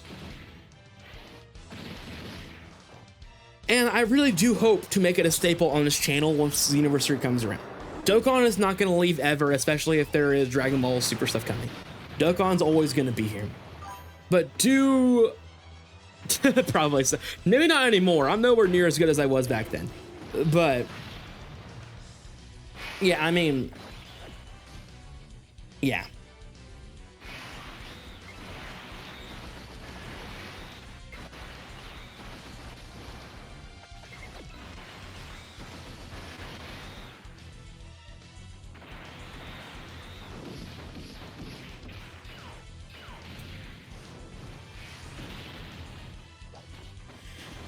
Yeah, no, it's just, it is absolutely crazy though that Xenoverse could be coming back. And it's not like I never suspected this game to ever come back, right? I think Xenoverse always had a chance to come back. I don't think anyone would tell you that wasn't the case. I just think that at a certain point, you're like, okay, it's not coming back. Like Budokai, right? Budokai, like, okay, you know what? We're not getting a Budokai Tenkaichi 4. It took us 15 years to get it. Not that I think Xenoverse 3 is going to take us that long, but it's been 10 years. I mean, because we had Budokai Tenkaichi 3, and then 5 years later, we got Xenoverse. Well, actually, I guess it was a little sooner than that. And then we got Xenoverse, which is crazy. That's the... all right, Aqua, I appreciate you, man. I appreciate you. I appreciate you, man.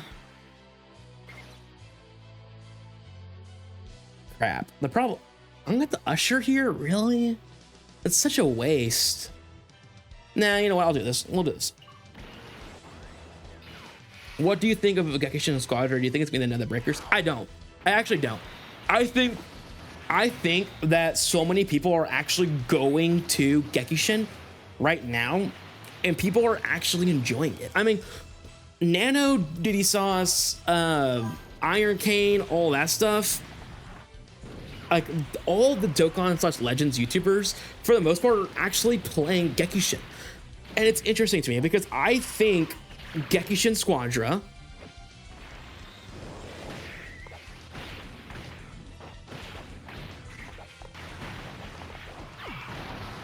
all right, Coca-Cola, what square do you on block? What square are you blocking?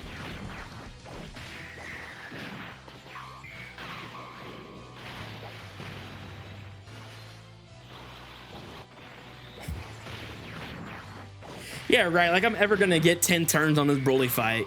Yeah, right. I'm gonna be your old. I'm gonna run out of attempts before I even get to beat this. I'm gonna turn 4 and I. Okay, well, at least he saved me some misery. At least he saved me some misery. I'm still gonna beat it, I guess, just to put my annotation on it, just in case anyone feels generous to unblock the blockade. But, anyways. I really don't even know if I'm going to do it anyways. I'm just going to play this attempt. If it doesn't go through, it is what it is. This is my second-rate beverage over here foiling my plans once again. No, but I mean, yeah, Squadron 100% is a copy of League of Legends, and I mean, no one would disagree with you on that. I mean, everyone agrees with that. But so is Pokemon Unite, and Pokemon Unite definitely is gone for a while. And that's another thing too. You can look at other MOBAs right now and be like, yeah, I think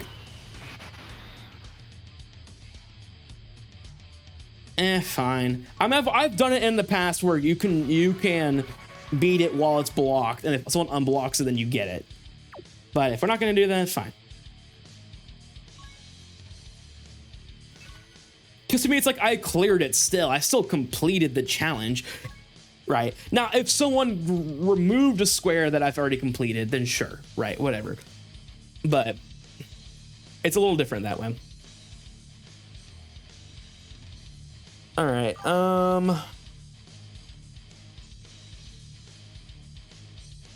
Yeah, I hope with the game, like, they move Toshi from Legends to that game, so I think they're definitely going to support it. Yeah, I mean, look... yeah, you're right. There's always going to be a constant stream of players. I don't think anyone's going to disagree with that. I definitely think the problem more so is the fact that... oh, by the way, I did do this. Hold up. Where's it at? I did perform a fusion. I did do that. And I did use a giant form. Yeah, DVL definitely the worst game for sure.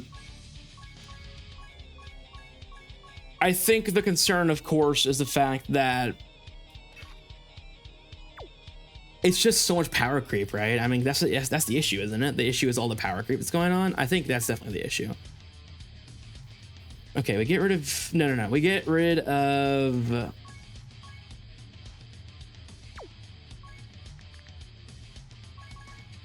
We bring you back in. Yeah, Dokkan definitely top 3 games for sure, man. It's peak, absolute peak. Do I have any real damage dealers I can bring into this fight, though? Not really. I could bring... No, but Trunks doesn't count. Yeah, I guess this is our best bet.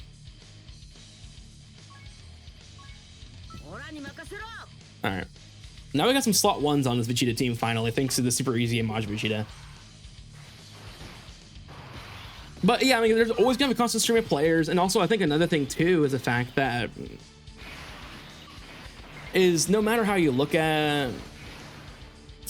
I swear if you block it. Aqua, think about the 11th anniversary. Think of the ads you can run. Think of the power you have. Think about what you can do to the people.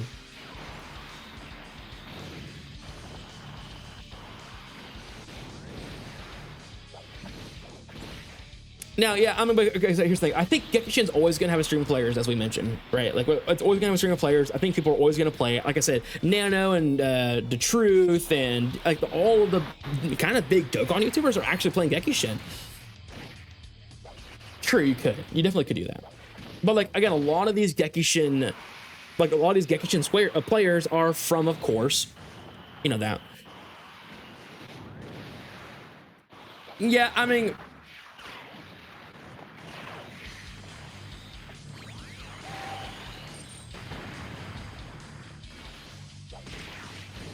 I don't really think Gekishin's pay to win, because like look, Gotenks is great.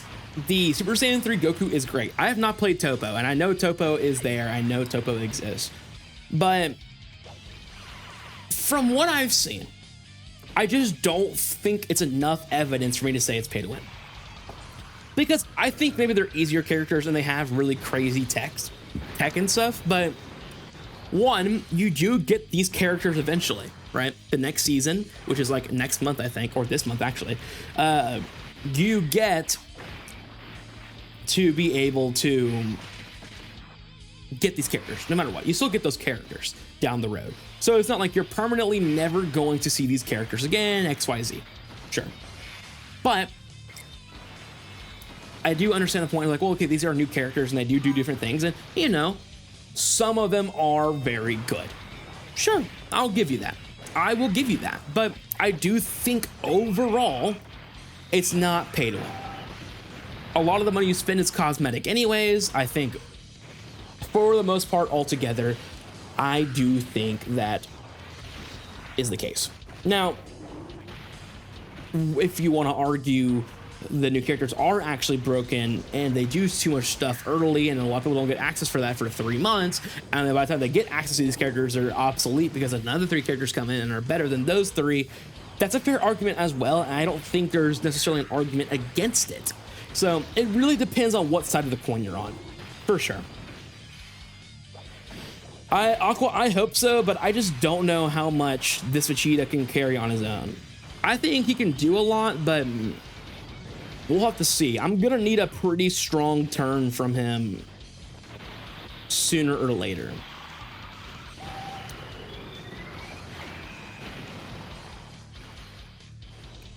The problem is I need the gods on the rotation with Mini Vegeta, and then I need him. Yeah, this is tough. This challenge is definitely the hardest challenge on his board, huh? That's not true. I would probably say the beating Daima, using 19 to beat Tamagami 3 is probably the toughest one on here now.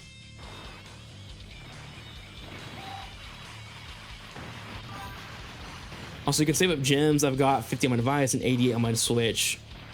Yeah, that's the thing too, is you could definitely save up gems, and they give you free gems too. So it's not like they're not ever giving you gems.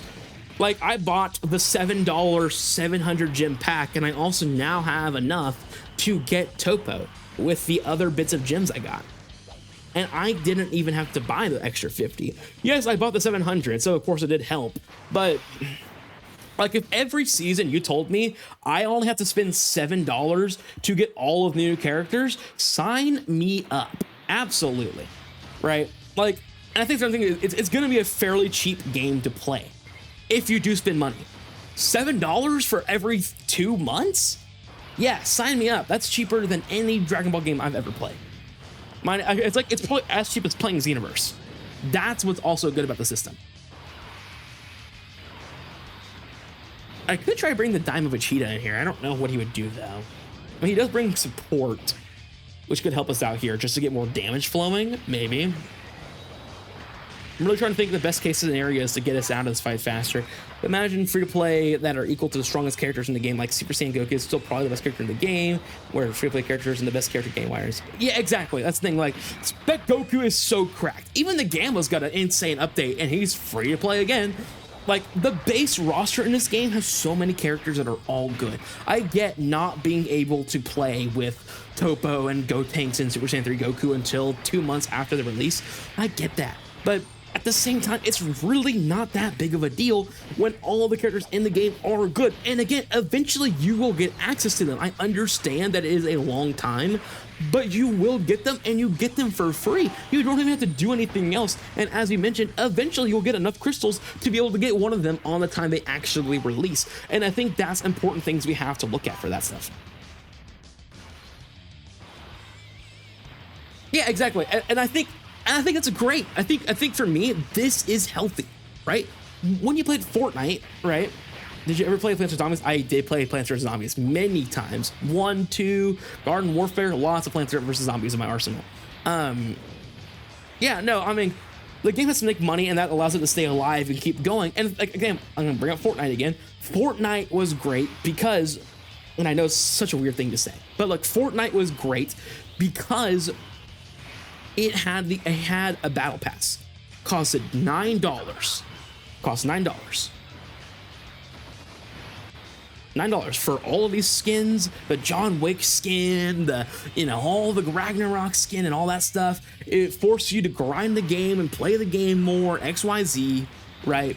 And you got all these skins that were elite. Now, again, it didn't change how you played the game per se, and wow, the gods are being shredded right now. Holy crap. What just happened?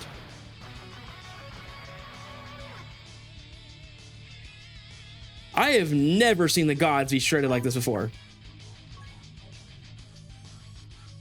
Wow. Okay. Well, that was something.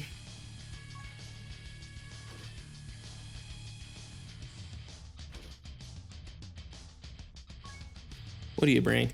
All allies, 50% defense. Crit. Oh, he needs Daima though.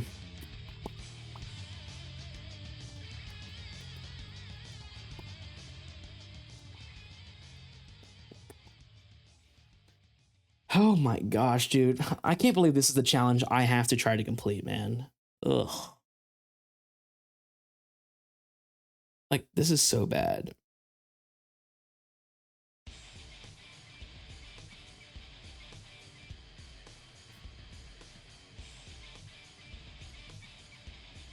Oh my gosh, dude. Like, all right, there we go again, I guess. Let's try to set our rotation straight this time. Also, people like saying this game, but it's not like balancing. I'm not sure why people are saying that. I'm sure people are playing Dokkan Legends. Yeah, exactly. And thank you for bringing those up. Those are way more play to win. Like, you could not clear half this content right now without the 10th anniversary units or all. It's like certain units. Like, you need certain units to win. Like, it's just how it is, right?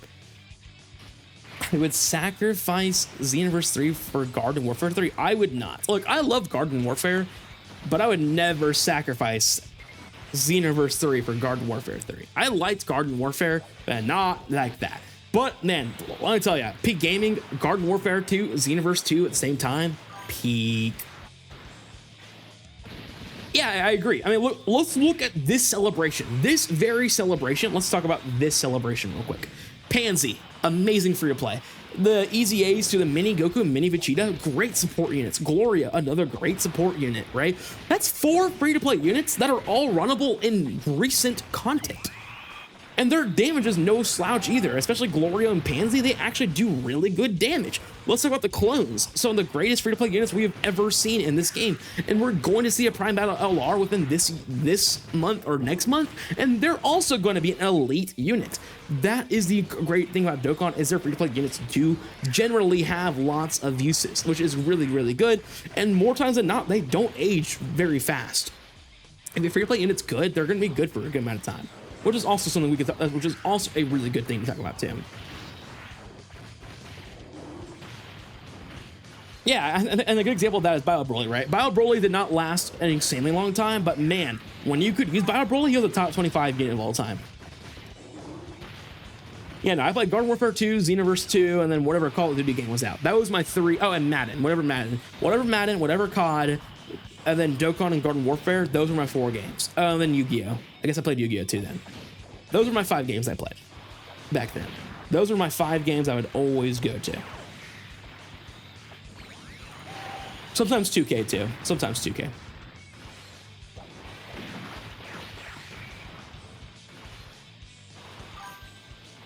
Old Yu-Gi-Oh was great, man. Old Yu-Gi-Oh was peak. I love playing, I don't even remember the name of the game, but it was on the PS4, and I think I got it for free. It was whatever game came out, whatever it was, I don't know, but like it was a free Yu-Gi-Oh game, very similar to Duel Links, but not Duel Links, Master Duel, except it was way more free-to-play friendly and all that stuff. So I really enjoyed what they did with that game. It was really fun. I remember I had like this deck with Swords of Revealing Light and Burn Damage and Nightmare Cage, and man, it was great. It was so much fun, but I was nowhere near a good Yu-Gi-Oh player at all. But with 2 people being casual Yu-Gi-Oh players, it was so much fun. I was able to clear G4 with all free-to-play units except for 3 of my units, which was Glorio, Daima, Super Saiyan 4, Goku, and Piccolo. Yeah, it's crazy, right? Because I guarantee you're talking about Mini Goku, Mini Vegeta, and Pansy or whatever. I don't know who the units were. But, yeah, it was crazy. Yeah, dude. I mean, Yu-Gi-Oh was a great time. I even within my own family, we would play Yu-Gi-Oh. We had we had those custom built decks with like the Blue Eyes deck. My favorite was the Red Eyes deck. I love when Daima Vegeta does 0 damage. I mean, his damage is actually getting so much higher now thanks to all the support. I mean, you can get up to 20 mil, but still, it's still too low. It's still too low. But I do think that I think the funny thing is, by the end of this year, I think a lot of people are going to like Daima Vegeta a lot more than they did at the beginning of the year. It does not mean we're excusing that he is not getting carried by all of these other unit supports. I'm just saying, I think by the end of the year, especially if New Year's is the Daima units, he's going to look a lot better than most of the units we actually got in this year.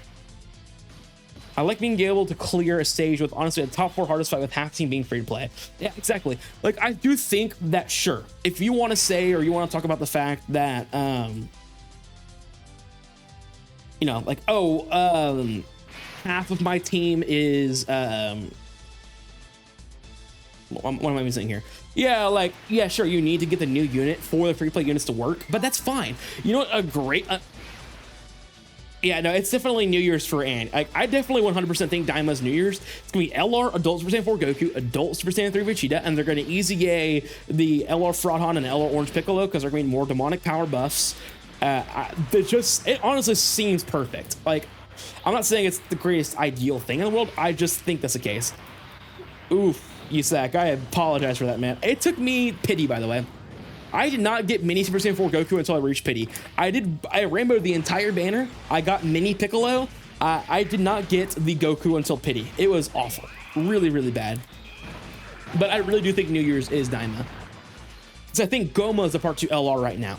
And then I think we're going to get probably the Tamagami Prime Battle LR, And then we're gonna see Daima Goku, Daima Vegeta for New Year's. Something on Daima Goku this kind. I mean, I did it, but I only did it because I just loved the mini Goku. I mean, it was worth it for me. And he's good enough too, right, to summon for. So he definitely is dupe dependent though. Don't get me wrong, he's 100% dupe dependent. At 55%, he's not very impressive, in my opinion, but I do think that Rainbow, he's just so much better. And I'm not even having bad experiences with him now. He definitely gets carried by so much support and stuff. And I definitely think he's gonna look so much better next to adult Super Saiyan 4 Goku as well. But that is what it is. I don't think it's gonna be New Year. Super Saiyan 4 Goku, I think it's gonna be new anniversary.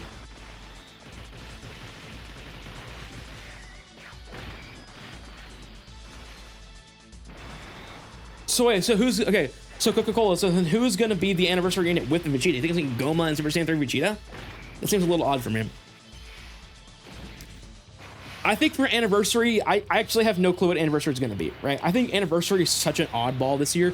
I think Namek's a part of it. I don't think Namek's gonna be a part of this anniversary. I just don't know what else we could see. I do think as well we could see a Super Saiyan 4 Vegeta at this celebration. Right? Like they almost could redo the 8th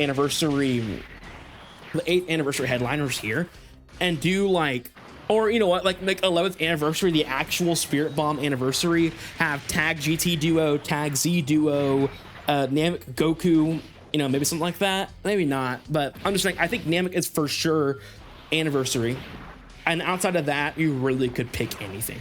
I do think Super Saiyan 4 Vegeta is due for a unit though, especially because every Super Saiyan 4 Vegeta we ever get is anniversary. We've never seen Super Saiyan 4 Vegeta outside of anniversary. And I'm not gonna say they're never gonna break that trend, I'm just saying. Yeah, no, I think if we're gonna see LR minis, it's gonna be like, I don't know, like 12th year global Dokkan campaign. Like that's when I think we would see the minis again. Or something like that, right? Like if they were gonna do LR mini versions of people again, like it's gonna be like 12th year global Dokkan campaign or like 12th year transcendent Dokkan campaign, something like that, right? So we'll see. Oh yeah, back to free-to-play units for a second. Here's another example of amazing free-to-play unit that's gonna get carried by all of these summonable units is the free-to-play manga Goku, right? Free-to-play manga Goku, who's also going to get the luxury of being carried by the summonable units, but all of them together are going to create a nice melody, and it's another amazing free-to-play unit, which is the manga Goku. And I mean, you almost could consider the manga units we're going to get in 4 days free-to-play units, because one multi, 30 stones, is 3 of them. You get 3 featured units in 30 stones. And after I think either 3 or 4 multis, you're guaranteed one of your choice. Like that banner, you're gonna walk out with, you're gonna use 120 stones, walk out and have pretty much everybody rainbowed. Like it is a banner I 100% recommend summoning on. If you are saving your stones, that is fine. No, okay, I know that. I'm not saying that. I'm just saying like, it's pretty much a free-to-play unit because it takes you 30 stones to get. I'm not saying that. I'm just saying, I'm more so highlighting the fact that we're getting free-to-play Goku that relies on summonable units to be good, but the free-to-play Goku is good. I know, I'm just saying, yes, I'm not saying they're free-to-play. I'm just saying, don't worry, you don't have to ban it. Also, why I can't even use Goku. Why did I switch into him? Anyways, the way they're doing celebrations now is really good. Yeah, I mean it's great. I agree. They're helping buff a ton of categories. It's making it a lot better.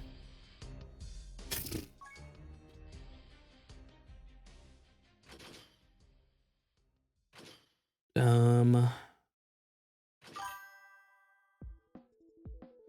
mean, I agree, but the fact that I can win off of this one clear, it just makes me like, yeah, I can probably do this, but we'll see. I want to bring the STR Blues so bad, but man, are they bad in this fight. Like STR Blues would be, I could try it. We'll try it. Let's bring the STR Blues in here.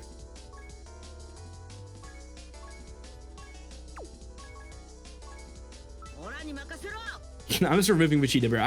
I am not bringing that fraud on this team anymore, dude. Peak OST. Dude, have you heard the OST of the new Xenoverse DLC? Holy crap, it is a banger. Absolute banger.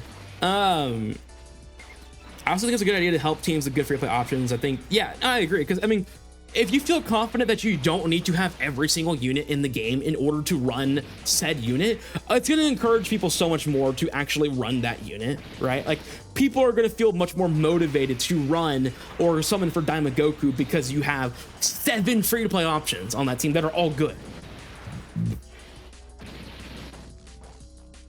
So, yeah, I 100% agree with that.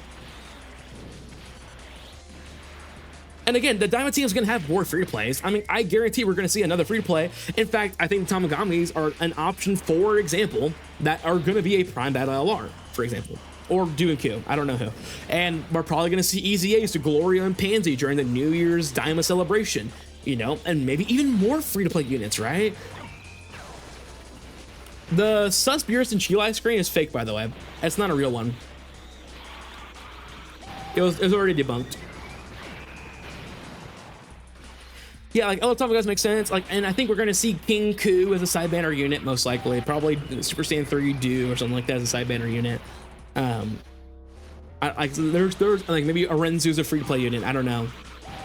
Yeah, it's just a meme. But yeah, I mean, like, I just feel like Daima even has more free to play units to go, and it's gonna make it like this team's gonna be so much fun, so good. Heck, even if it is, let's say it is LR Ku, and then they also bring out like a new Ku side banner unit, and then give us like free to play Tamagami 1 and 2 and 3 during the New Year celebration. That would also be really cool. I think there's a lot of possibilities they could do here.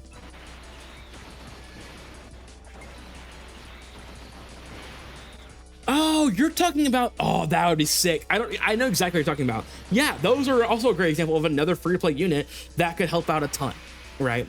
And they would also be on special pose, which would actually help out the special pose category a ton.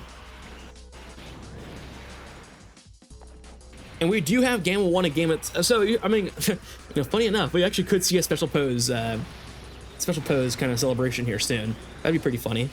Imagine next month, it's King Ku and Goma. Like, King Ku Dokkan Fest, and then the LR is Goma.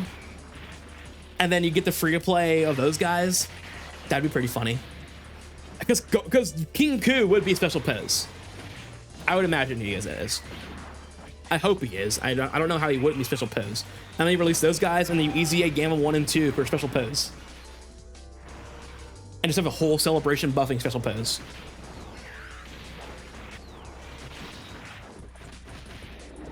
And then that would lead into New Year's Daima, Super Saiyan 4 Goku, Daima, Super Saiyan 3 Vegeta.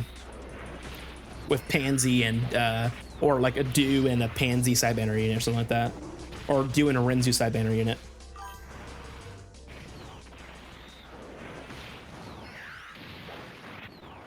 Yeah, I mean, he should, right? I don't know how you don't. If you're gonna bring out a future LR mini Super Saiyan 3 Vegeta, he's going to have to be, Super Saiyan 4 Goku. He's gonna have to start Super Saiyan 3, then he's gonna transform into Super Saiyan 4. And then he's going to have the backflip Kamehameha scene, right? Like, I feel like that should be pretty standard of what we expect here. Yeah, I really don't think Daima's anniversary. I mean, I want to, I just don't see it. Like, it makes too much sense to bring out the Daima units now, right? Bring them out for New Year's. We have a stream on the 24th. Which probably would reveal those units. Get Daima out of the way. And then, you know, move on to something else for anniversary. Because anniversary is gonna be about the new mode, right? The new mode that's gonna allow you to use units from the main story, right? Like Namek and maybe OG Dragon Ball or Saiyan Saga or Buu Saga, right? Like, I feel like a lot of this stuff is gonna lead into like us actually having to get units that are going to correlate with the new mode and the new story modes they're going to reveal and stuff. Like, that's my opinion. I don't know if that's actually the case. I'm just saying that's what it seems like to me. 85 mil. Nice.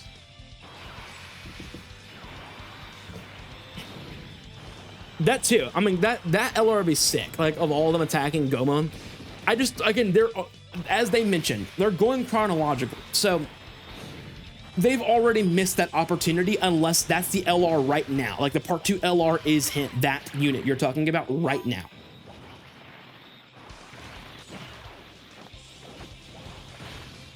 Yeah, I mean, and it looks like Legends Fest is going to have a ton of fusions, by the way, because there's a new artwork for Gogeta Blue, there's a new artwork for Super Saiyan 4 Gogeta, and there's a new artwork for Super Vegeta for Legends Fest. Or for, like, sorry, not in Legends Fest, they were using it for the new tournament or whatever. And it's 3 new arts of fusions. So, very good chance we see 3 fusions during Legends Fest as well. Which is crazy. I don't even know how you're able to release 3 fusions during that celebration, but it looks like they're going to. And I really do think Dokkan is in a year next year where we're going to see either 0 to 1 fusions next year. I think the only fusion we're going to see next year is I think we're going to see an LR Kefla most likely next year. That's the only fusion I could even think of seeing next year. Otherwise, I just don't know if you can even fit a fusion in next year. Unless it's Fusions and Monstu, I guess. Imagine a PvP mode where every week you can choose specific characters and actually force. Yeah, you're talking about like for Legends? Yeah, that'd make more sense, right? Yeah, the new supporter system is ridiculous. Like, that did not need to be added in the game. The UI for it looks stupid. It's a really dumb mechanic. LR Kefla, hopefully, yeah. I mean, LR Kefla is what I'm hoping for. Especially because we have, you know, the EZA Kale coming up. It just makes sense to see Kefla next year. And then Vegeta Blue for 12th anniversary, absolutely. That is the next fusions I see. And then probably around the 13th anniversary, we'll see Super Gogeta, Super Vegeta again, maybe even another Super Saiyan 4 Gogeta, or I don't know. Again, at this point, I don't know what the game looks like by the 13th anniversary, especially if there's a bunch of new Dragon Ball media. Are they going to slow down on fusions and worry about newer stuff? I hope so. Okay. Yeah, I mean, it's just what it is. I think it's also the fact that Legends just is so PvP heavy, and you're always trying to get the new units. And I just think more so, it's just, you know, it gets tiring after a while, right?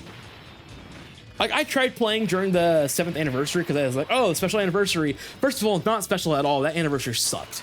But minus the ultras. I think the double ultra reveal is really cool. Outside of that, that sucked, right? So, I don't know. I hope they completely revamp some animations too. I don't think they will. I think Dokkan is focusing on other mechanics than I want them to. Like, I mean, they have a new game mode. Supposedly they're upping the level, right? They're upping the 999 to 2,000. They're changing how power levels work. They're also optimizing the app, which is huge for a lot of people. And then also, supposedly the friend system update is also supposedly coming soon. We'll see. I started playing that game during the 5th anniversary. Yeah. 5th Annie was pretty good for Legends, but man, this year has been rough. Very, very rough.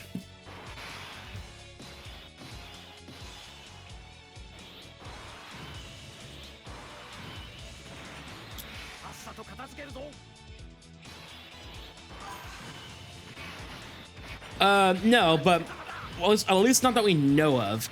But the truth alluded to the fact that he talked to Omatsu during that meetup event, and he said that he talked to them and he said one of the most important things is getting an update soon or being fixed.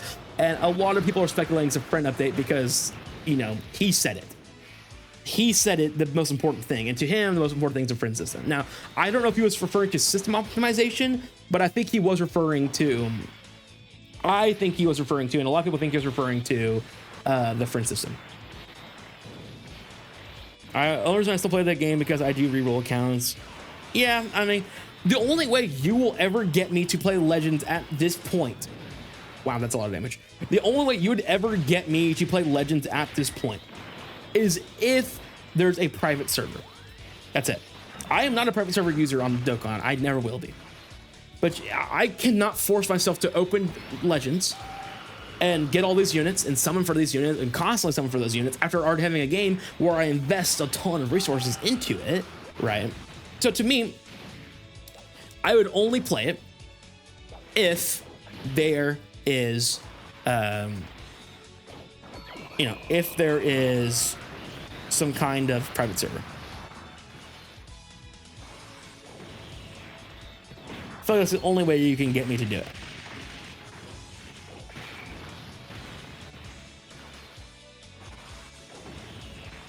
Well, otherwise, I'm just not interested in playing Legends, really. I will say though, I do like the new PvP system they implemented before the supporters, which was like the ground battles and the air battles, the transition between both of those, and the new charge, like dash kick mechanic. That was really cool. And I think stuff like that helped keep the game alive. But outside of that, I just don't feel like I've been a lot of stuff. Yeah. I'm doing another 3-hour limit for this one.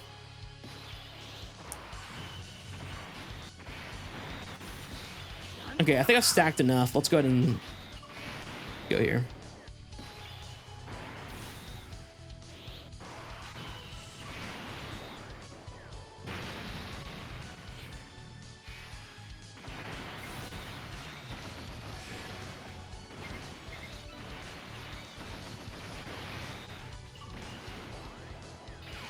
I think the difference with Legends and Dokkan is that Dokkan, if you have less copies of the character, you can still have fun when the point of the game is to struggle with bosses and find strategies to beat them. Yeah, exactly. Legends, it's like if you're a 3-star versus a 14-star unit, you're just cooked. And that's what people were already warned about in terms of gacha games, right? Like, gacha game and PvP don't exist. They can't exist. It just doesn't work. And this is the very reason. Because basically the person with the bigger wallet wins. And it's not, okay. And again, it's not necessarily meaning the fact that you do not, there's no way you can ever win versus them because of said thing, but it's just more so like, it's just so much harder, right? And I'm not saying that it's not so much harder with 55% units in Dokkan.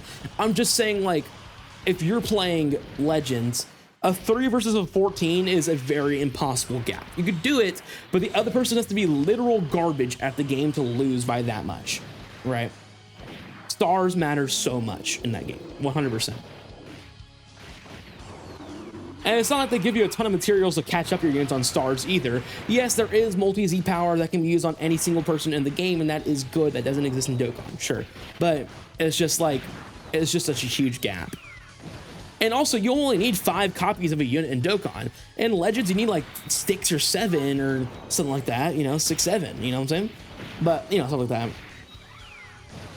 Yeah, and I had a whole rant earlier about items. I don't know if you were here. I know item the game because it's like, if I beat the item, or sorry, if I beat the game without, or the event without items, or with items, and I beat it too quickly, and then I feel unsatisfied and whatever. But I agree. I like a no item. I mean, I don't care how you play, but I do like no item.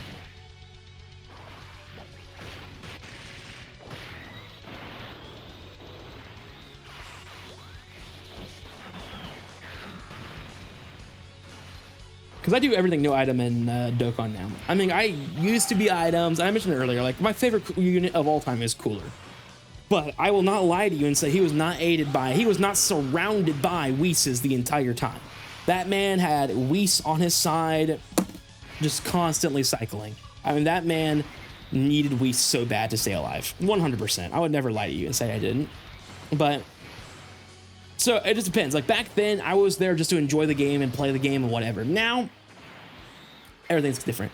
The time is at right now, I have 53 minutes left. That's what it says.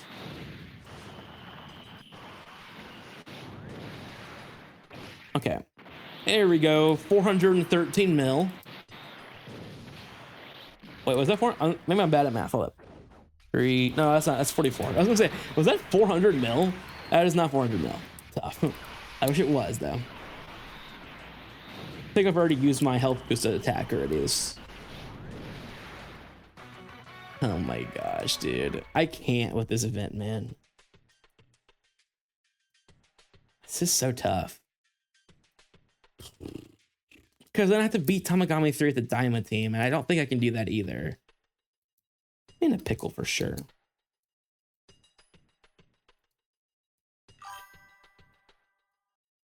Yeah, you don't.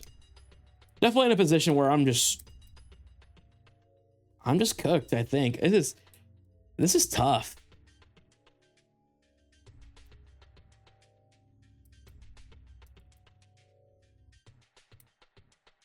Because I just don't know the out at this point, right? Like,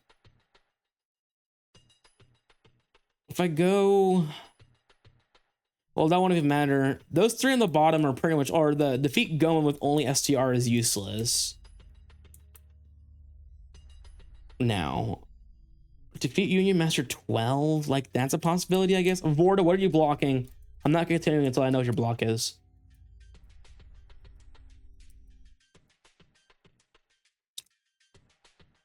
That whole row is useless that way. Revive. Okay, yeah, that makes things more difficult. Okay.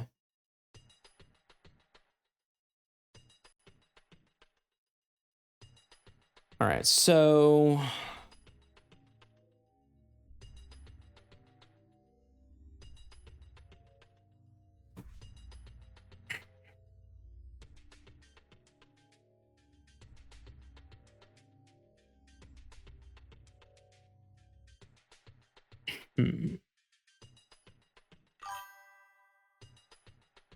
I mean, you're free to, I guess.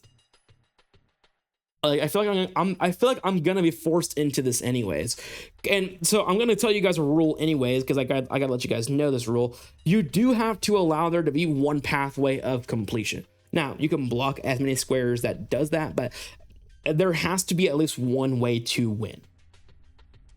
Just throwing that out there. Now, again, you can force that path, but it has to be that one path no matter what. There has to be a path.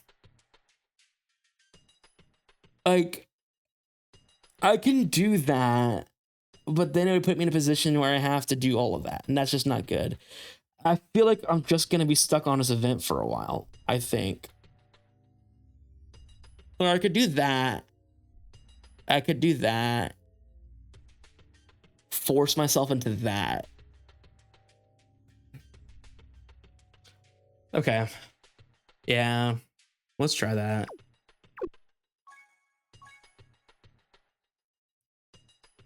Yeah. Okay. Well, do we try to do that? Force them to block that. Yeah, this is tough. I say we do that. I think this might be a waste of time, but I think it might be worth it. Let's try to see what we can do here. Where's it at? If you want. Honestly, taking one away wouldn't really hurt me. All the ones I've completed are very easy to get again. Okay, so if I recall correctly, it's this with this, right? Yeah. Okay. I think I need the links though, right? We'll try it without links and we'll see what happens.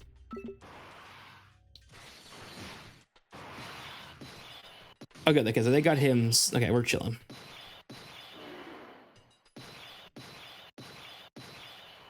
She's the one with the bombs, right? Let me see. You're the one with the bombs? Yeah, okay.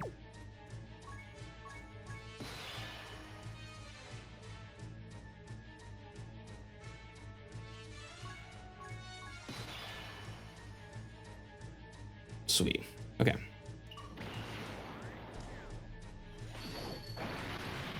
Hopefully Frieza can hold his own here.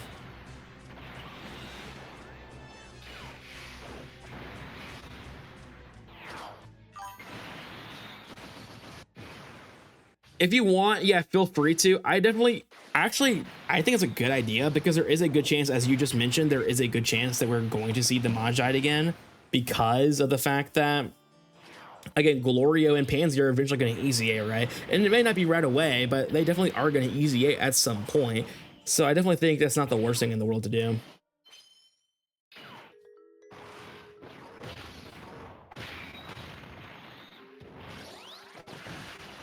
Especially because, again, there might be more free-to-play units, right? Like, we don't know.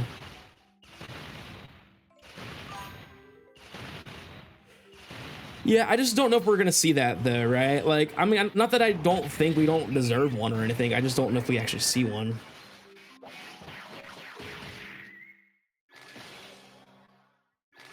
I'm really surprised it wasn't a, you know, it wasn't a Super Saiyan 2 Vegeta into Super Saiyan 3. I get it. It was a regular Dokkan Fest, so I guess it's not the most surprising thing in the world, but still.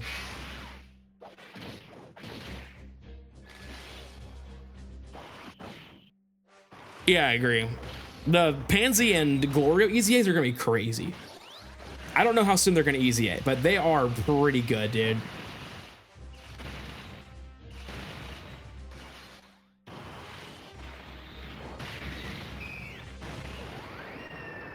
No way! No way! You gotta be joking me, dude. Oh my gosh. You've gotta be joking me. Okay. Alright, let's try this again, I guess.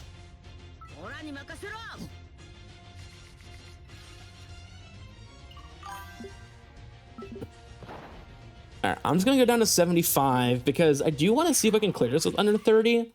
I don't know if it's possible. I feel like people are talking about how banner unit. Yeah, banner unit Piccolo is crazy. He's busted. Alright, good. He's sealed. I can handle that, I think.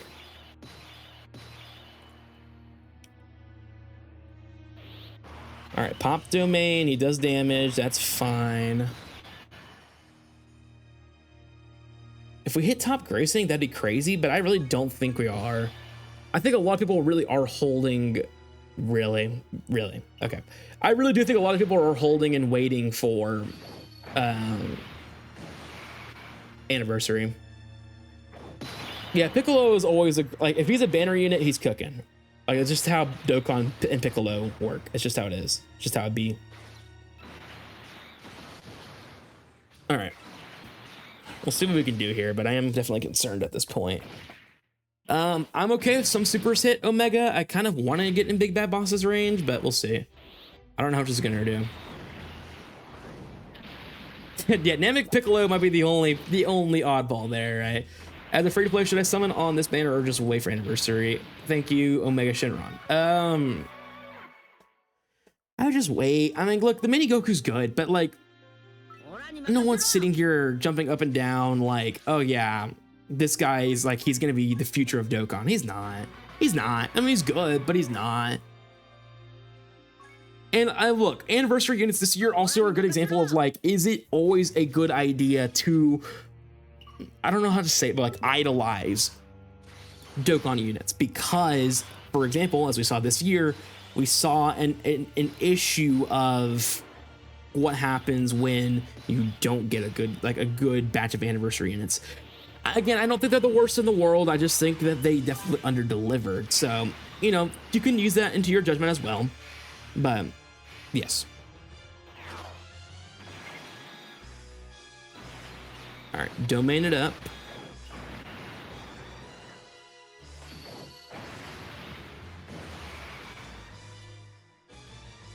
Yeah, I mean, you can.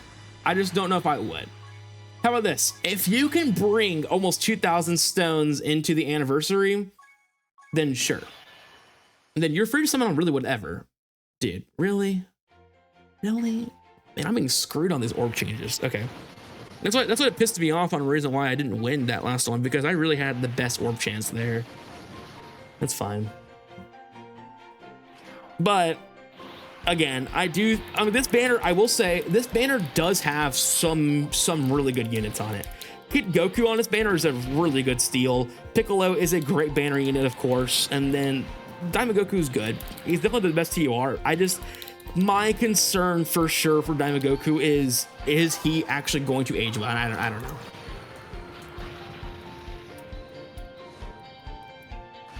Yeah, but here's my thing. I just don't know if you're summoning on that banner, how many events are you going to be able to clear now because you have those units? My answer is not that much. Like, you just don't have a team once you finish summoning on that banner. You just don't. Now, I do think if you, for example, if you grind the Rose clones, I think you have something, but you don't have Rose either, which is another thing, right? You don't have Rose, which makes things a little more difficult. And maybe you do, I don't know. I don't know what exactly during that 5-year period have you come back into, but I mean, that is my 2 cents on it. Now, again, you are free to do whatever you want with your stones. No one is going to be able to tell you different, but I just think that there is a world where, yeah, but okay. No, I get that, right? But okay, how many summon points does Vorda has he done? Because that means he's got to summon on every banner, or he can clear all the easy events now and then come back and actually, you know. Okay, you know, I might still finish this run out just to get the clear under. Actually, I might not be able to do that. Oh, I will. Okay, hold up. If we put you here.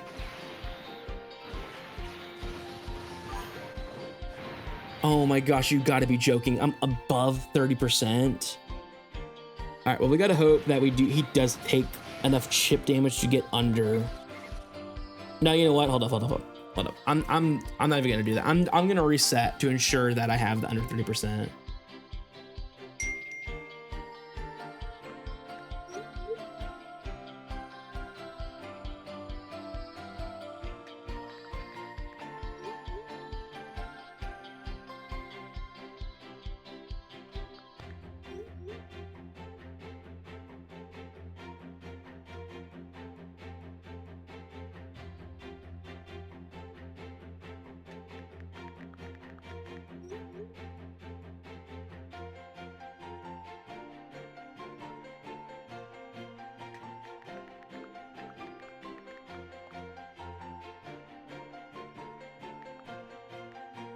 All right, hold on, guys. Give me 1 second. I have to take care of something real quick.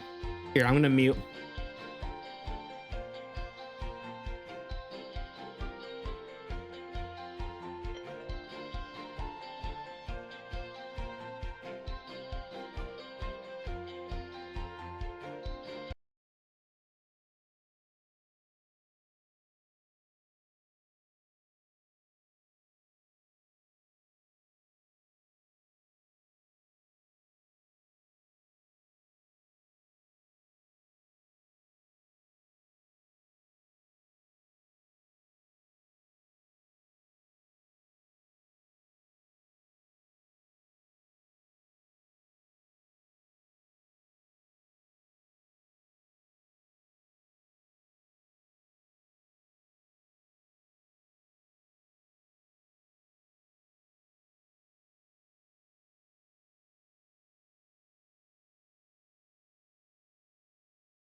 All right, sorry guys. Had to take care of something really quickly. Hold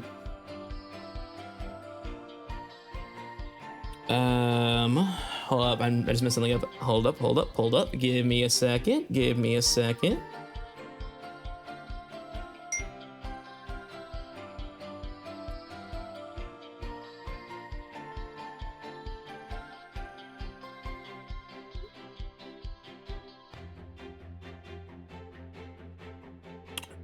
Something just messed up, and I don't know what's going on now.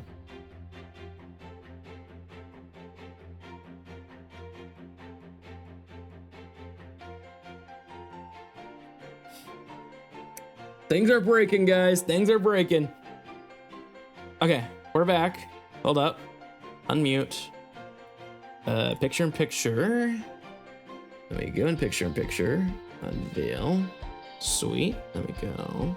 Hold up, actually, we're gonna not do that.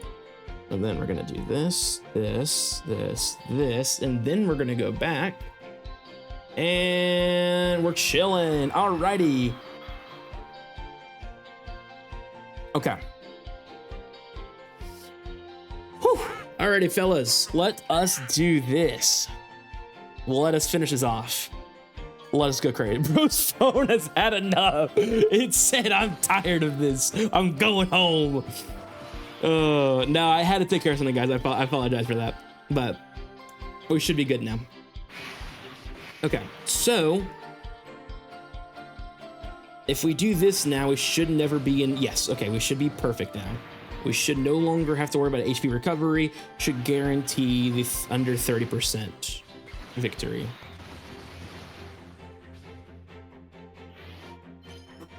Alrighty.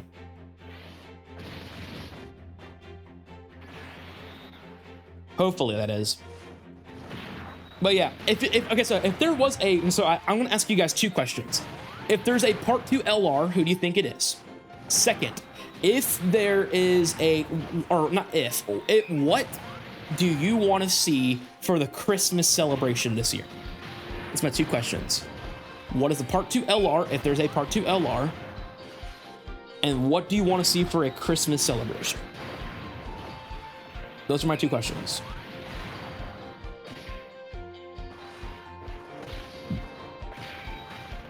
I think for me, the part 2 LR is Goma, as I've mentioned earlier in the stream. I think Christmas is two things. I think Christmas to me is evidently it's future. It screams to me it's gonna be future. Either Z future or super future, I don't know. But I do think it's future.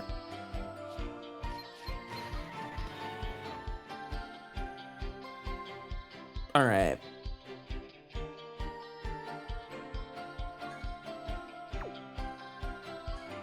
Now we're gonna try to beat this with the Daima team. Is it possible? Yes. Isk.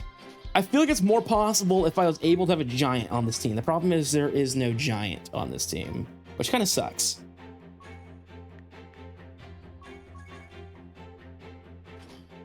Dun, dun, dun, dun, dun, dun, dun, dun, dun.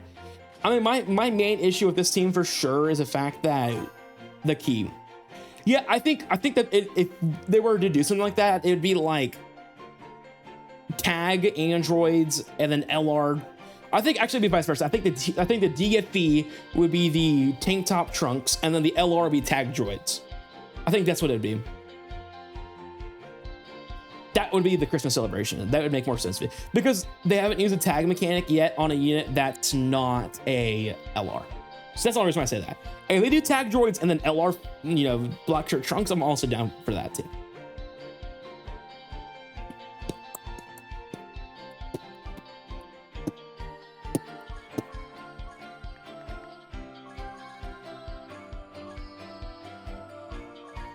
I just feel like this Tamagami one's gonna be so much harder until we actually get the adults. Like, I just don't know if this team was ever really built for this.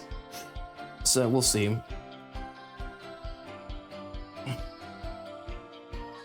But I feel like this is the best team you can build, right? I mean, maybe I'm missing something here, but this is what I feel like the best team you can build for the Daima team is. I mean, it's gonna have to rely so much on dodging, right? I mean, I could try to use Usher, I guess. I never had to clarify that I had to use items for this. And for this challenge, I'm not. For this specific challenge, you could fight me. I am not using items. Or I'm not no iteming this in terms of, you know, just trying to do this way because this is a ridiculous challenge.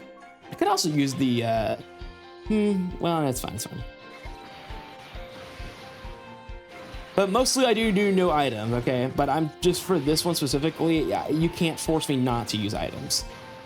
Like, this is ridiculous.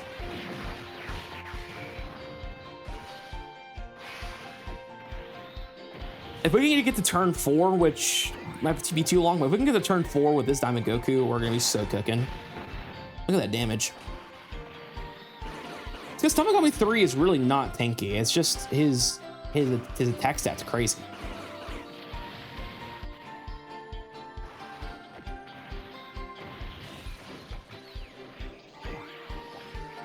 We should be fine next turn. I think I'm gonna have to Ghost Usher again the following turn, and then we should win. These animations are so good, though. Again, this is once again the conversation I was having earlier.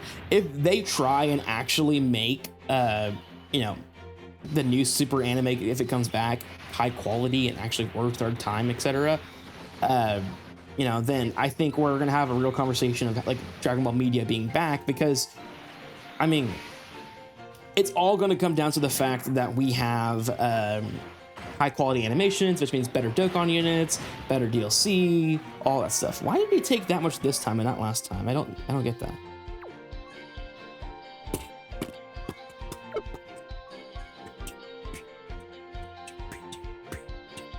All right, where is the Goku? I mean, Ki would be nice, but I just don't know if Ki's gonna get us through this fight. Like, it's more so about dodging. It's more so about surviving the heavy hits. I think that's more so what this fight's gonna be about. Now, we don't have to run Daima Vegeta. We could actually not try to run him, and actually it might be a better idea not to run him and just run this full dodge team. Try to stay alive until we get to turn 4, where we can just nuke with him. Dude, Planet Eater Moro is going to go bonkers. I'm just like, that's gonna be so peak. Oh, I'm dumb. Yeah, why would I ever run Vegeta when I can run Piccolo? What am I doing? I'm selling. The full dodge team, baby. Let's go. They can't stop me. Okay, this... Okay, so this time I'm actually not gonna use item on this first rotation. I think there is a world where we actually can make it past this. We try to avoid the bombs as much as possible, though. Dodge, good. Like, I mean, because Planet Eater Moro would be what, like a domain, right? Like, there's no way, like, or like a rage mode. There's no way he would be like an actual unit. Like, Planet Eater Moro would be something like it starts off as like the Maris absorbed Moro, and then he goes into the planet form or something like that, right? That's what I would imagine that would look like. Yeah. That's what I thought. Okay. I imagine we'll probably get like a DKP style unit too, like the old DKP that goes into the new one, something like that with the Moro, like old Moro into new Moro. That's something too. I could see him. Okay. This turn I'm definitely using an Usher. I can't afford not to use an Usher here.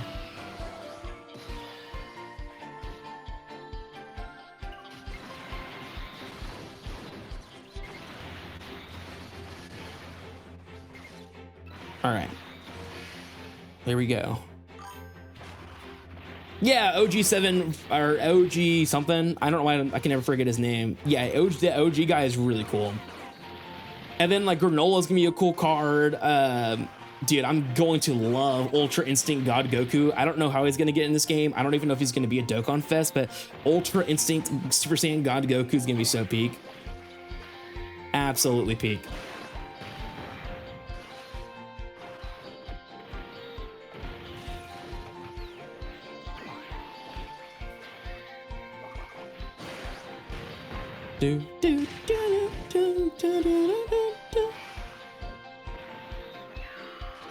Yeah, the giant form is gonna be really good too. And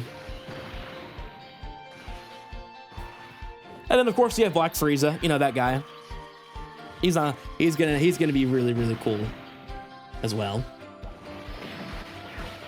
You would think that, Israel.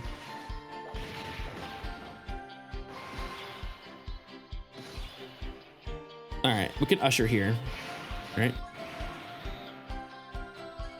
Okay, you can't Usher right now. All right.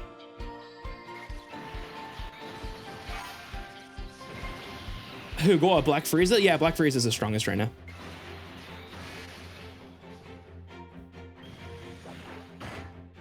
Dodge, thank you.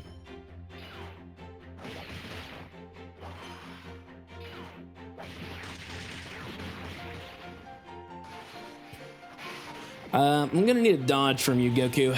I'm gonna need a big boy dodge.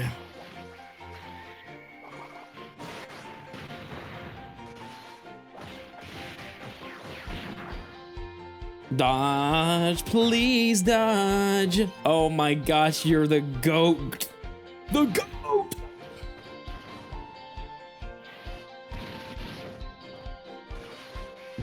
Mass Majin bomb time. Guy trains twice in his life, comes up strong. Well, okay, so the lore behind that this time though is the fact that he actually does train for like 10 years. So I think it's slightly different this time. Just slightly.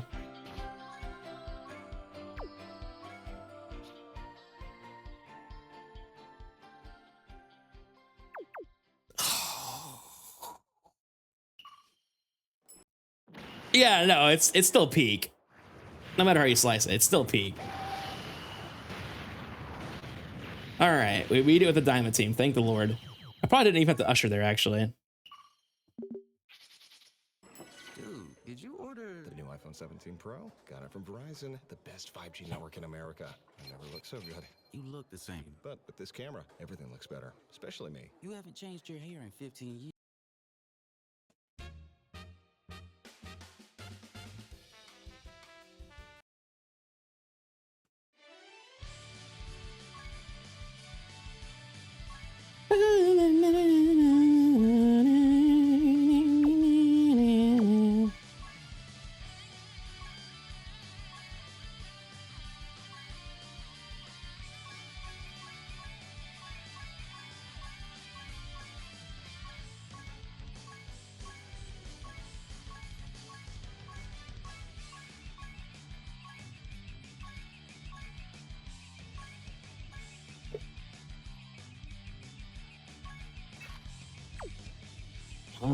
Let me see here.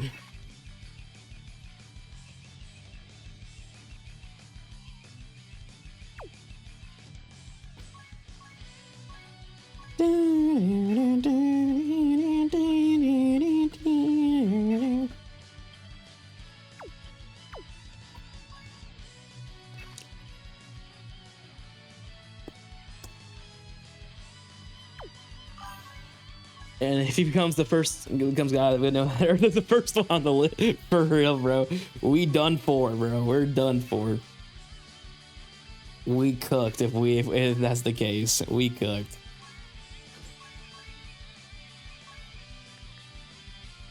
That still wouldn't work. Though. That's not a canon movement. Sure.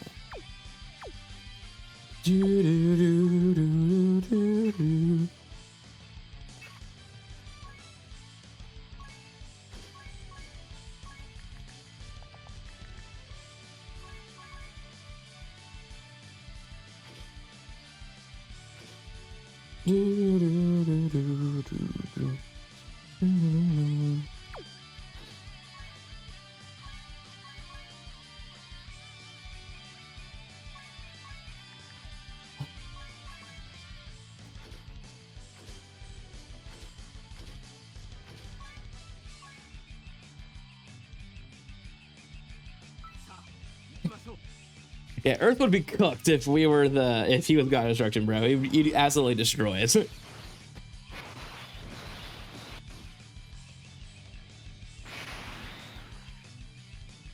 Absolutely charbroiled.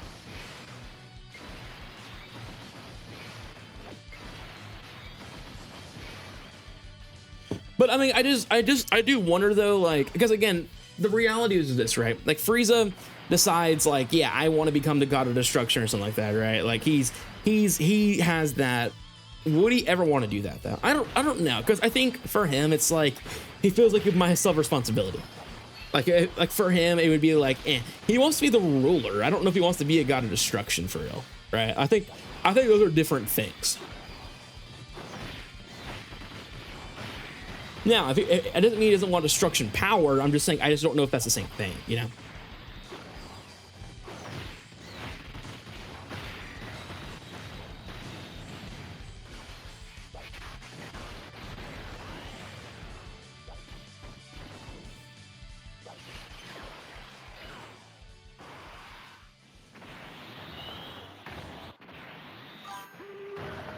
But he would also be neutral in that position. Yeah, true, but it's just like, as God of Destruction, you're still abiding by Zeno's rules. And if you destroy things for the love of the game, let's just say, I just don't know if that's gonna go well. You know, that's just me though. Like, I don't know if Frieza wants to be in that position. And I could be wrong. I just don't know if Frieza really wants to be in a position where he's constantly like being bossed around.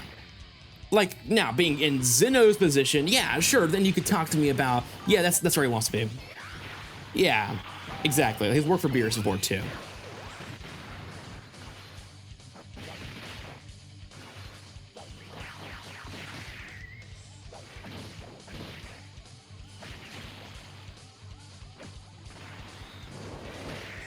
So I think there's a lot of factors into like, oh, I don't think that's the case. And maybe I'm wrong. Like I said, maybe there is that world where he's like, yeah, actually, I do want to be God of Destruction. Actually, yeah, I do want to have these responsibilities because I won't do them and I'll just go my own way, whatever. Sure. I don't know. I just really don't know where this is going to go, right? Because Black Frieza shows up, one punches Goku and Vegeta, leaves, and he's like, yeah, I'll help you guys later. Lol, I'm out of here.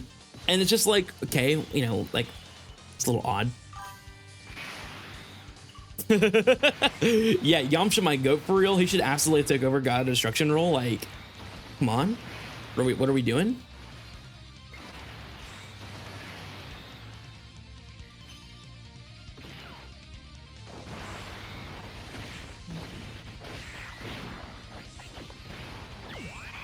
God of being destroyed is crazy.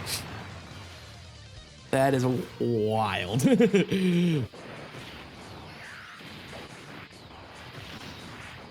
Man is a Yamcha, not Yamcha, a Cyberman fodder for real. I don't know why I couldn't think for a second. I just stopped. I was like, I couldn't even think of something there. Okay, one more. Is that enough though? I don't know. I don't know if that's enough. Maybe one more after that. One more? Okay. Don't kill him. Don't kill. Don't kill. Don't kill. Don't kill. Don't kill. They killed. And he's dead. Dang it. Okay.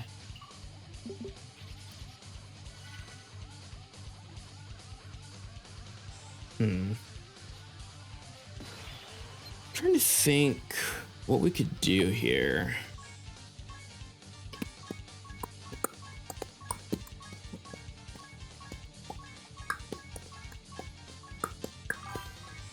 What's up, Aqua?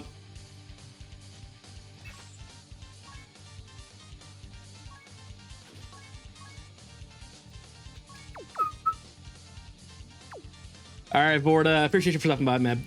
I'll see you around.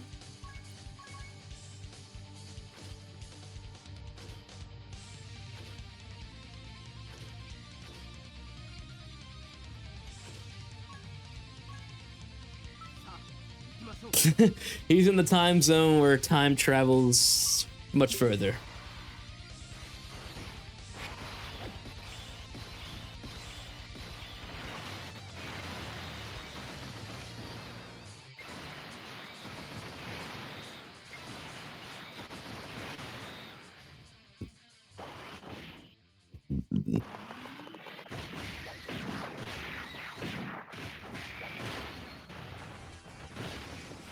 Is this a one shot?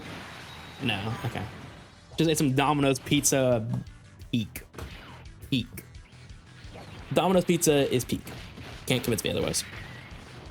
Can't convince me otherwise. Probably the best pizza around. I mean, okay, here's the thing. If you're talking about fast food pizza, probably the best fast food pizza around.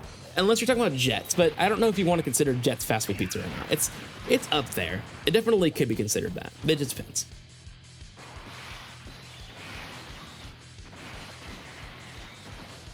Jet's pizza is so good, dude. Jet's pizza is like, it's a Detroit style pizza, so it's like a square cut, but oh my, it's so good, dude. It's so good. Crispy edges. Ah, it's fantastic, dude. I love Chicago style and Detroit style pizza. Those are my favorite style pizzas. I love regular style pizza too, don't get me wrong, but I just love Chicago or Detroit style. Those are my favorites.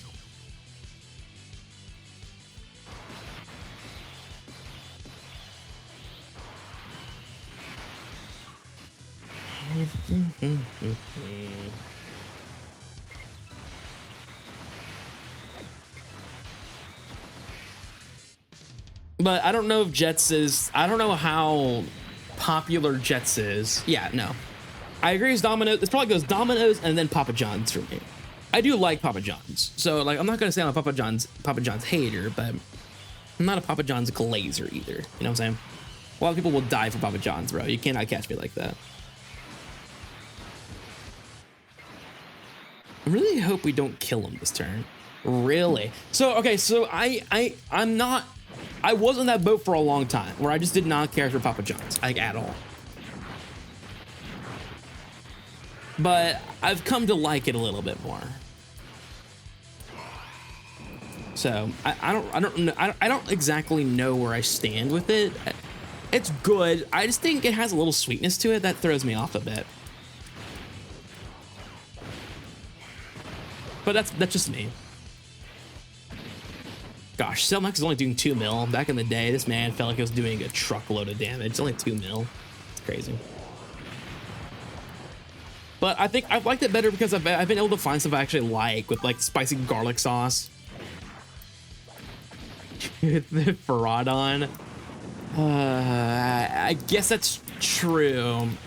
Technically. Well, there's no way I'm able to kill him with the other way I want to though. Because he's on this rotation. So it would have to be Ferradon, you're right. Yeah, you're right. That would have to be, it would have to be him. Or the Gammas, but there's no way I'm getting to Core Breaker before turn 6. Or before, you know, before he dies.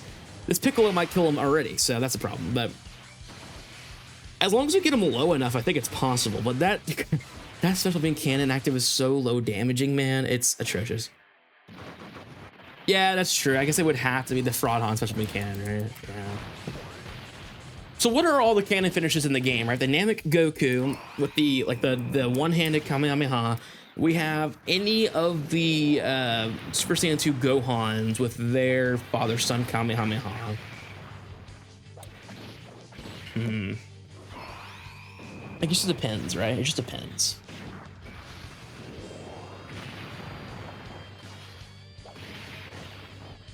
I need this turn to already end though, because I just want to swipe up on him and just call it good. Hopefully we get him low enough where that's possible. But I wanted to use a giant form so that we can ensure that we don't die to sell Max this turn. All right, shrink, thank you. Okay, so now we do this. We use the Gammas, Gamma 2 in slot 3. I hope we don't kill him. I don't know if we will, I just hope we don't. Okay, good. I don't know how much damage these guys are doing, and I don't know how much Cell Max is taking. I do need it to be enough damage where it's killable in the fraud. Okay, whoa, bro. Okay, good.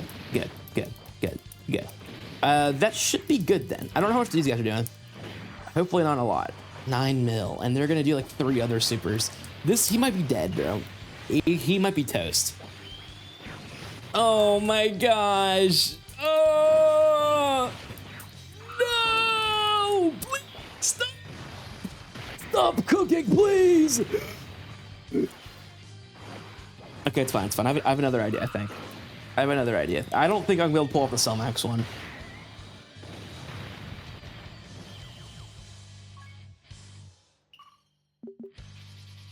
Gosh, man, I don't know what cannon finish is the best route to go to.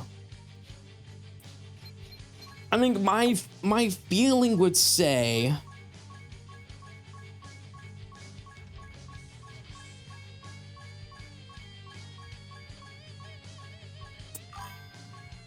yeah, that's what I'm thinking, but my concern though is the cell fight. Okay, well, I guess it's true. I can beat perfect cell that way. It doesn't really matter. It doesn't matter. It doesn't say what stage of the person it had to be.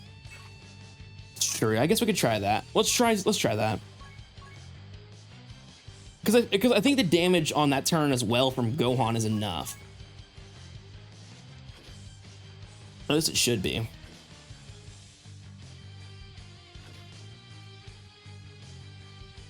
Good thing is once we beat this bingo board, we're only going to get bigger. No, yeah, I know.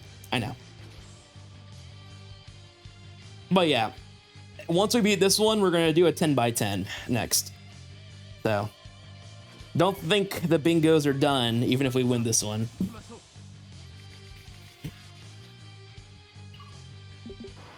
Maybe a 10 by 10 for 5 hours. I don't know. We'll figure it out. But I definitely don't plan on ending the bingo series just because I win one of them.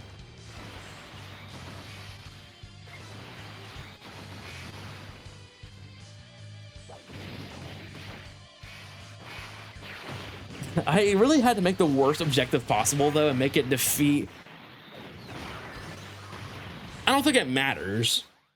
I don't think it matters which one. As long as it's the like, let's not be too specific, okay? As long as it's a father-son Kamehameha, it counts. All right. Because also because the father-son Kamehameha also doesn't have Goku like actually talking to him from King Kai's place.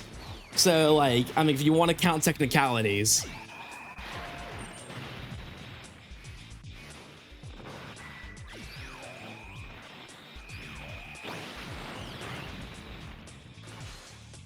Because like the physical LR has a whole scene that no other Gohan has in his.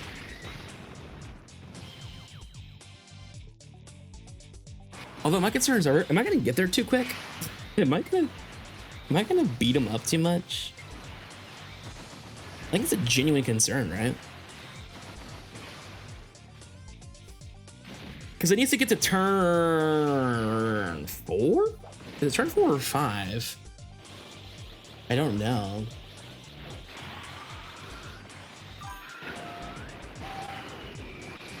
Well, it doesn't matter anyways. I think I'm gonna have to use the int one. I feel like the only way I'm actually able to do this is with the int one.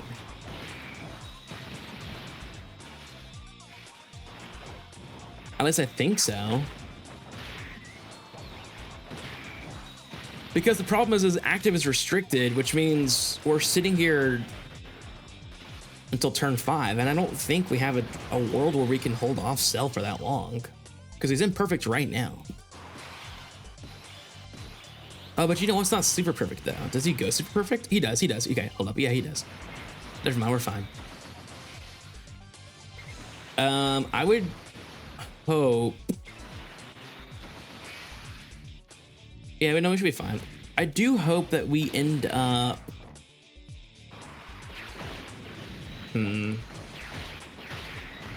I need him to last 2 turns. He's not going to. He is not lasting 2 turns. Okay. And I know the bulk form isn't. Can super perfect last 2 turns though? Well, actually, it doesn't matter. I think we guaranteed the win anyways. No, I think we guaranteed it because if we kill him this turn, then we go into the rage form. Kill him in 1 turn, and then we should get the super perfect cell after that. At least I think that's what this fight goes to. I don't remember. I don't know if this fight stops at the buff cell or not. That's what I'm trying to remember. I hope it doesn't. I hope it doesn't stop at buff cell. Please don't. Please end on super perfect. If it does, we're chilling. If not, I have to find a different cell fight. Okay, yeah, this is buff cell.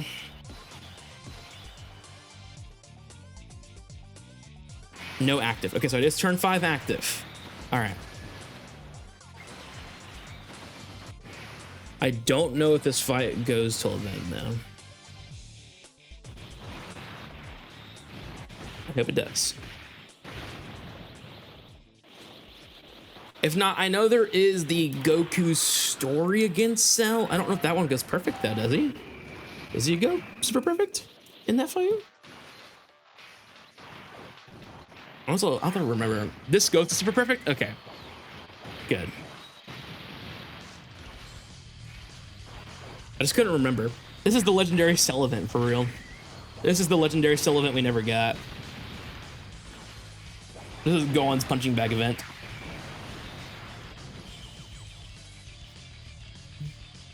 Thank the Lord. Oh, it's an... What? From the character... Like... The character's entry turn? Are you serious? Nah, bro, there's no way. Certainly no way we got cooked, right? Okay, if he lives, we're good.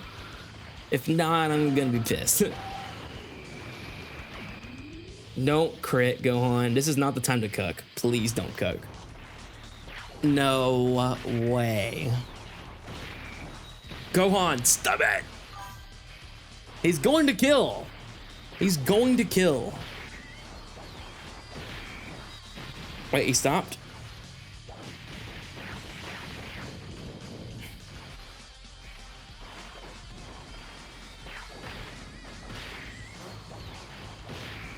He's dead. Okay. Okay.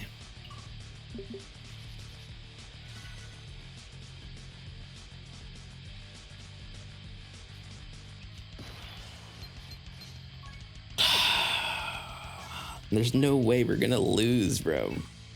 Because we can't find a way to kill one of these guys. We have about 10 minutes.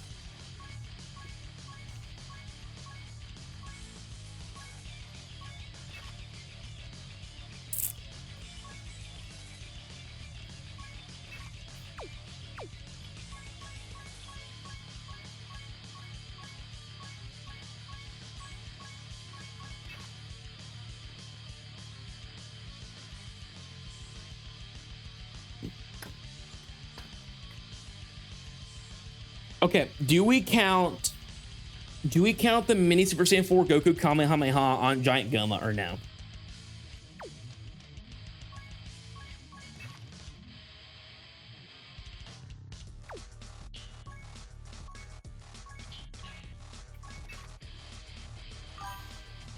Yeah, that's fair.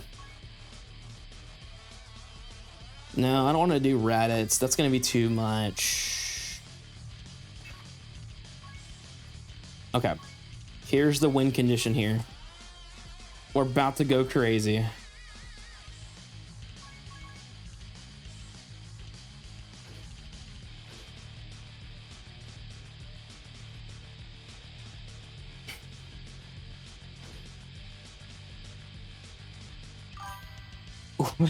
Are we playing Clash Royale? Absolutely.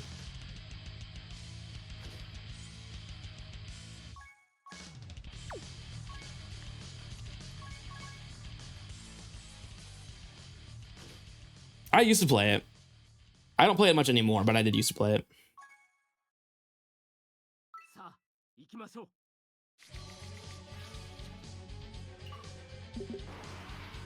I used to play Hog Rider and Prince. Hog Rider, Dark Knight, and Knight. Sorry. Or, I mean, Prince, Dark Prince, and Hog Rider. Yeah, it was definitely old gen.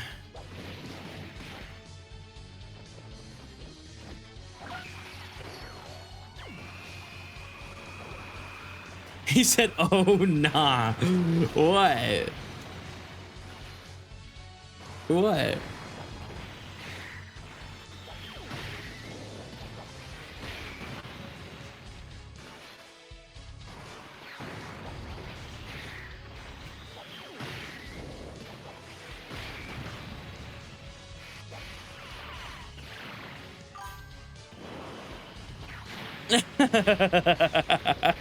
What? My little skeleton army hurt nobody too, you know? Did I have a building on that deck? I thought maybe I had the lava tower or burning tower. I don't remember if I had that or not.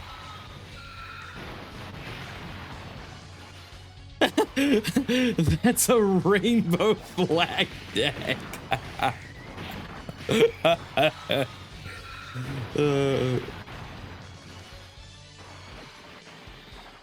It was such a fun deck, dude. Oh my gosh.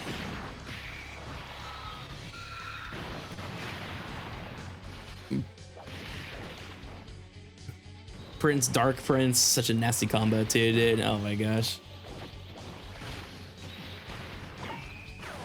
That deck was so nasty. Yeah, I know. That's why I brought him. Otherwise, I would never bring Kaioken Goku into this fight.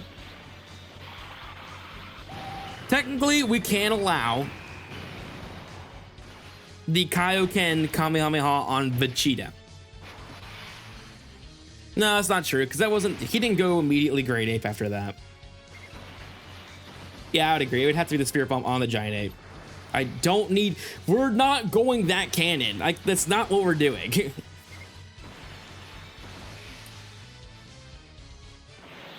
It just needs to be the attack on the boss. That is it.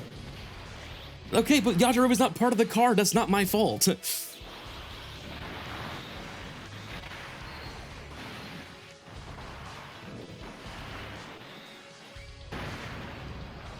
I just have to use a Spirit Bomb on... I am! That's his canon finish. That is a canon finish. Using the Spirit Bomb on Vegeta. That is a canon finish. If that's not a canon finish, I don't know what is.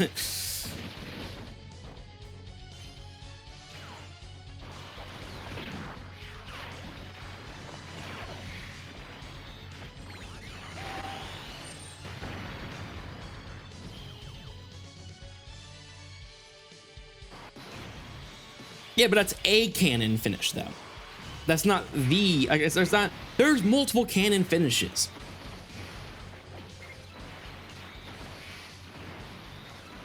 I have to use a Spirit Bomb on this Vegeta.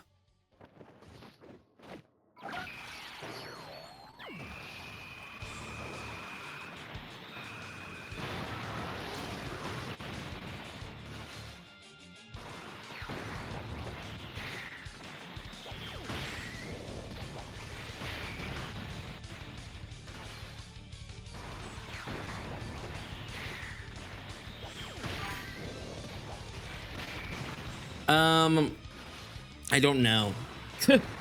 I will be so real, I don't know. My problem is I don't even know if this guy's gonna be low enough for this active. Right? Like... I don't know. I don't even know if I have Kaioken Goku next turn. Like, to activate it. You could. My concern is I don't even know a proper stage to do this.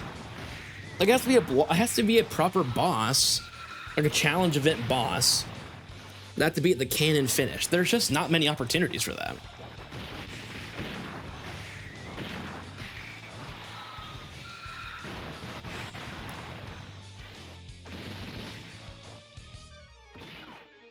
The problem is I don't even know if I have the win condition. Like, I don't even know if, like, I have this even set up properly.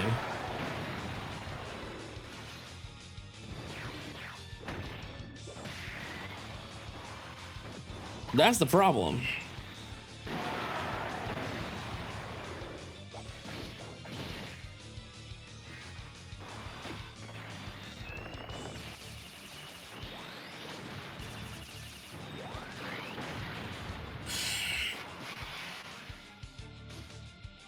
I don't.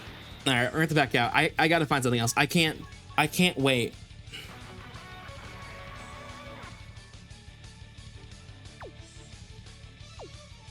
I have one last resort. I have one last resort.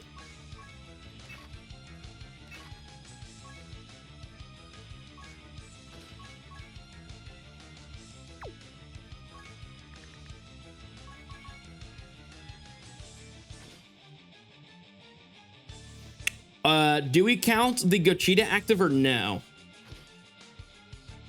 Are we gonna count the Gogeta active or no? I think we could because it's still Soul Punisher.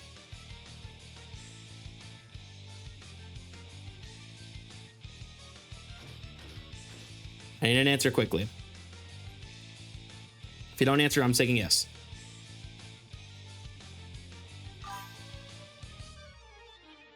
Okay, so... Okay. That's all I wanted to ask.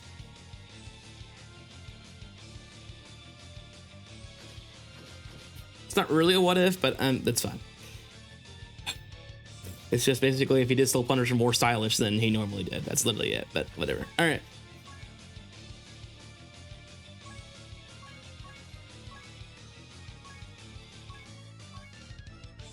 Again, I'm leaving it up to you because you're literally the only person in here. So you're the only person that's going to give me the authenticity of this win anyways. So, okay. Can we kill him in the next turn? I wonder. Janemba is not super strong. At least not that I'd think of. And maybe he is. Maybe I'm totally underestimating him, which is fine. I'd rather underestimate him, to be honest. This is the last run. Whatever happens here is the win or lose. There's no way I can start another run. So this is the win or lose right now. This is it.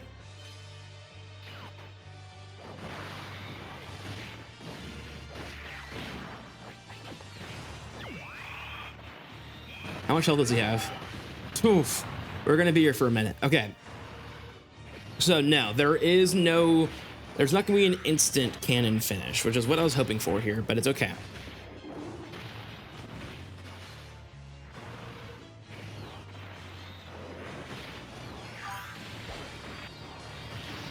No, when I started the run, I had 2 minutes to go. So it's like, finish what you're doing and that's it. So this is it. This is the last run. Whatever happens, happens. This is the win or lose, do or die part of the run right here. This is it.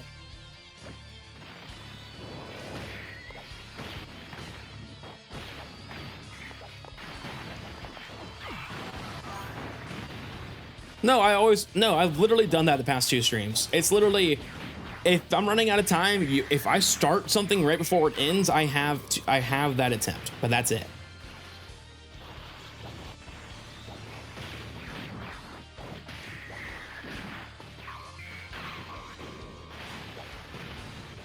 Well, then it's over. Like, I mean, yeah, then it's over. I mean, you can, yeah, that's still there, I guess.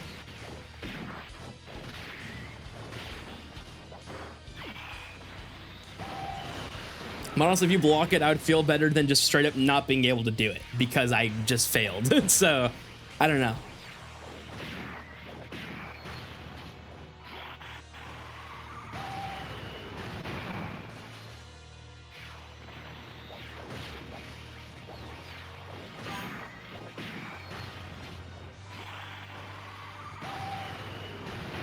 The thing is I don't really know how I'm setting up this cannon finish right now. Because I don't get Tech LR Gochita until turn 5. Now, this BoJack movie Gohan might be able to set me up well, but we'll see.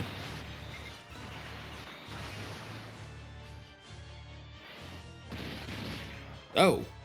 Oh. What in the world? Thank the Lord. We're watching live the gods get dismantled in real time. Is this an easy A, gods? It's not! The friend's a regular? Oh my gosh. How is there non-easy aid gods in this game? What is happening? Nah, we cannot be screwed any more ways than this, bro. What am I looking at? You mean to tell me there is non-easy aid units I can still use? What?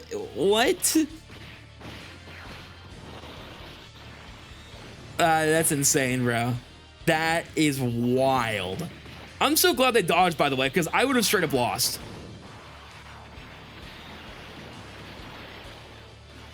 The problem is, I don't know what I can do next turn. I can't fuse yet, and I just floated off the STR Gochita. So somehow this Janemba needs to survive for 2 turns. Which, I don't know how? Because I also need to survive for 2 turns. Luckily mine's easy, eh? Jeez. I'm gonna do this to heal, but I really don't want to do damage.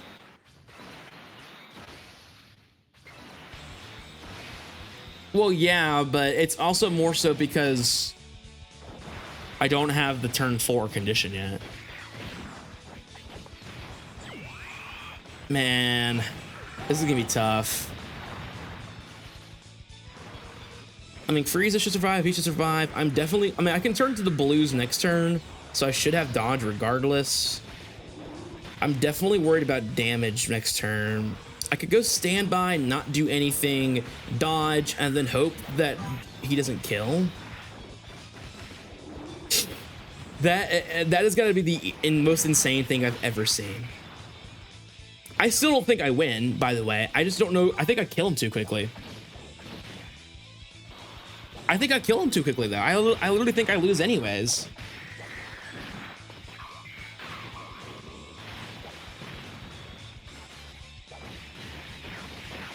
Unless BoJack Movie Gohan does just enough not to kill. But I don't know if that's gonna be the case. We'll see. I mean, this Frieza is gonna do nothing, thank the Lord, but we'll see what happens. As long as he lives, right? I mean, I don't really care. I know he does, and that's the concerning part, right? I still have the... Well, I'm going to stand by next turn anyway, so that should be fine.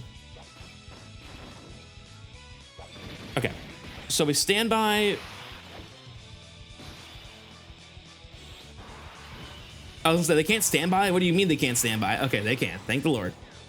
All right, we're going to stand by. Nice. Give me all that juicy HP back. I am not using that active skill. I can't. I can use that, though. I'm not going to get the initial super. I do need HP, though. That's another concern. Oh, wait. It doesn't matter, though. I don't have to fuse. Hold up. I don't have to fuse. We have STR Gochita next turn. If we don't kill, we have the win. Okay. Man, this is good. Okay, he's super. Please super. He did not super. Okay, I need you to dodge, then. You're definitely not doing any damage to him, so I need you to dodge. If you dodge... Oh, you delay an action anyways. Huge. Oh, that cancels that. Hold up. Did we clutch? No way. Okay. Don't kill. Don't super. It's only at 6 mil. Hold up. Hold up. If this Gohan survives... Hold up. Okay, can he live this? No.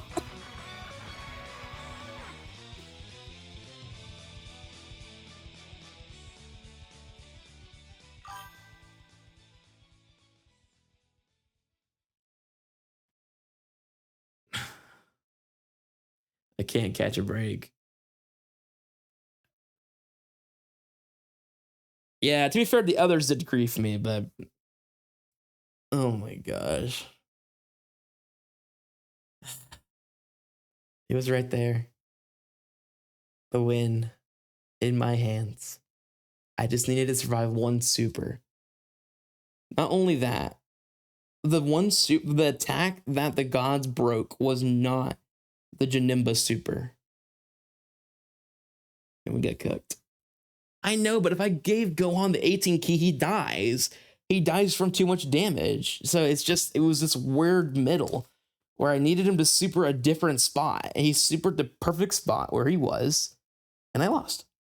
If I swapped the gods and the Gohan, I would have won.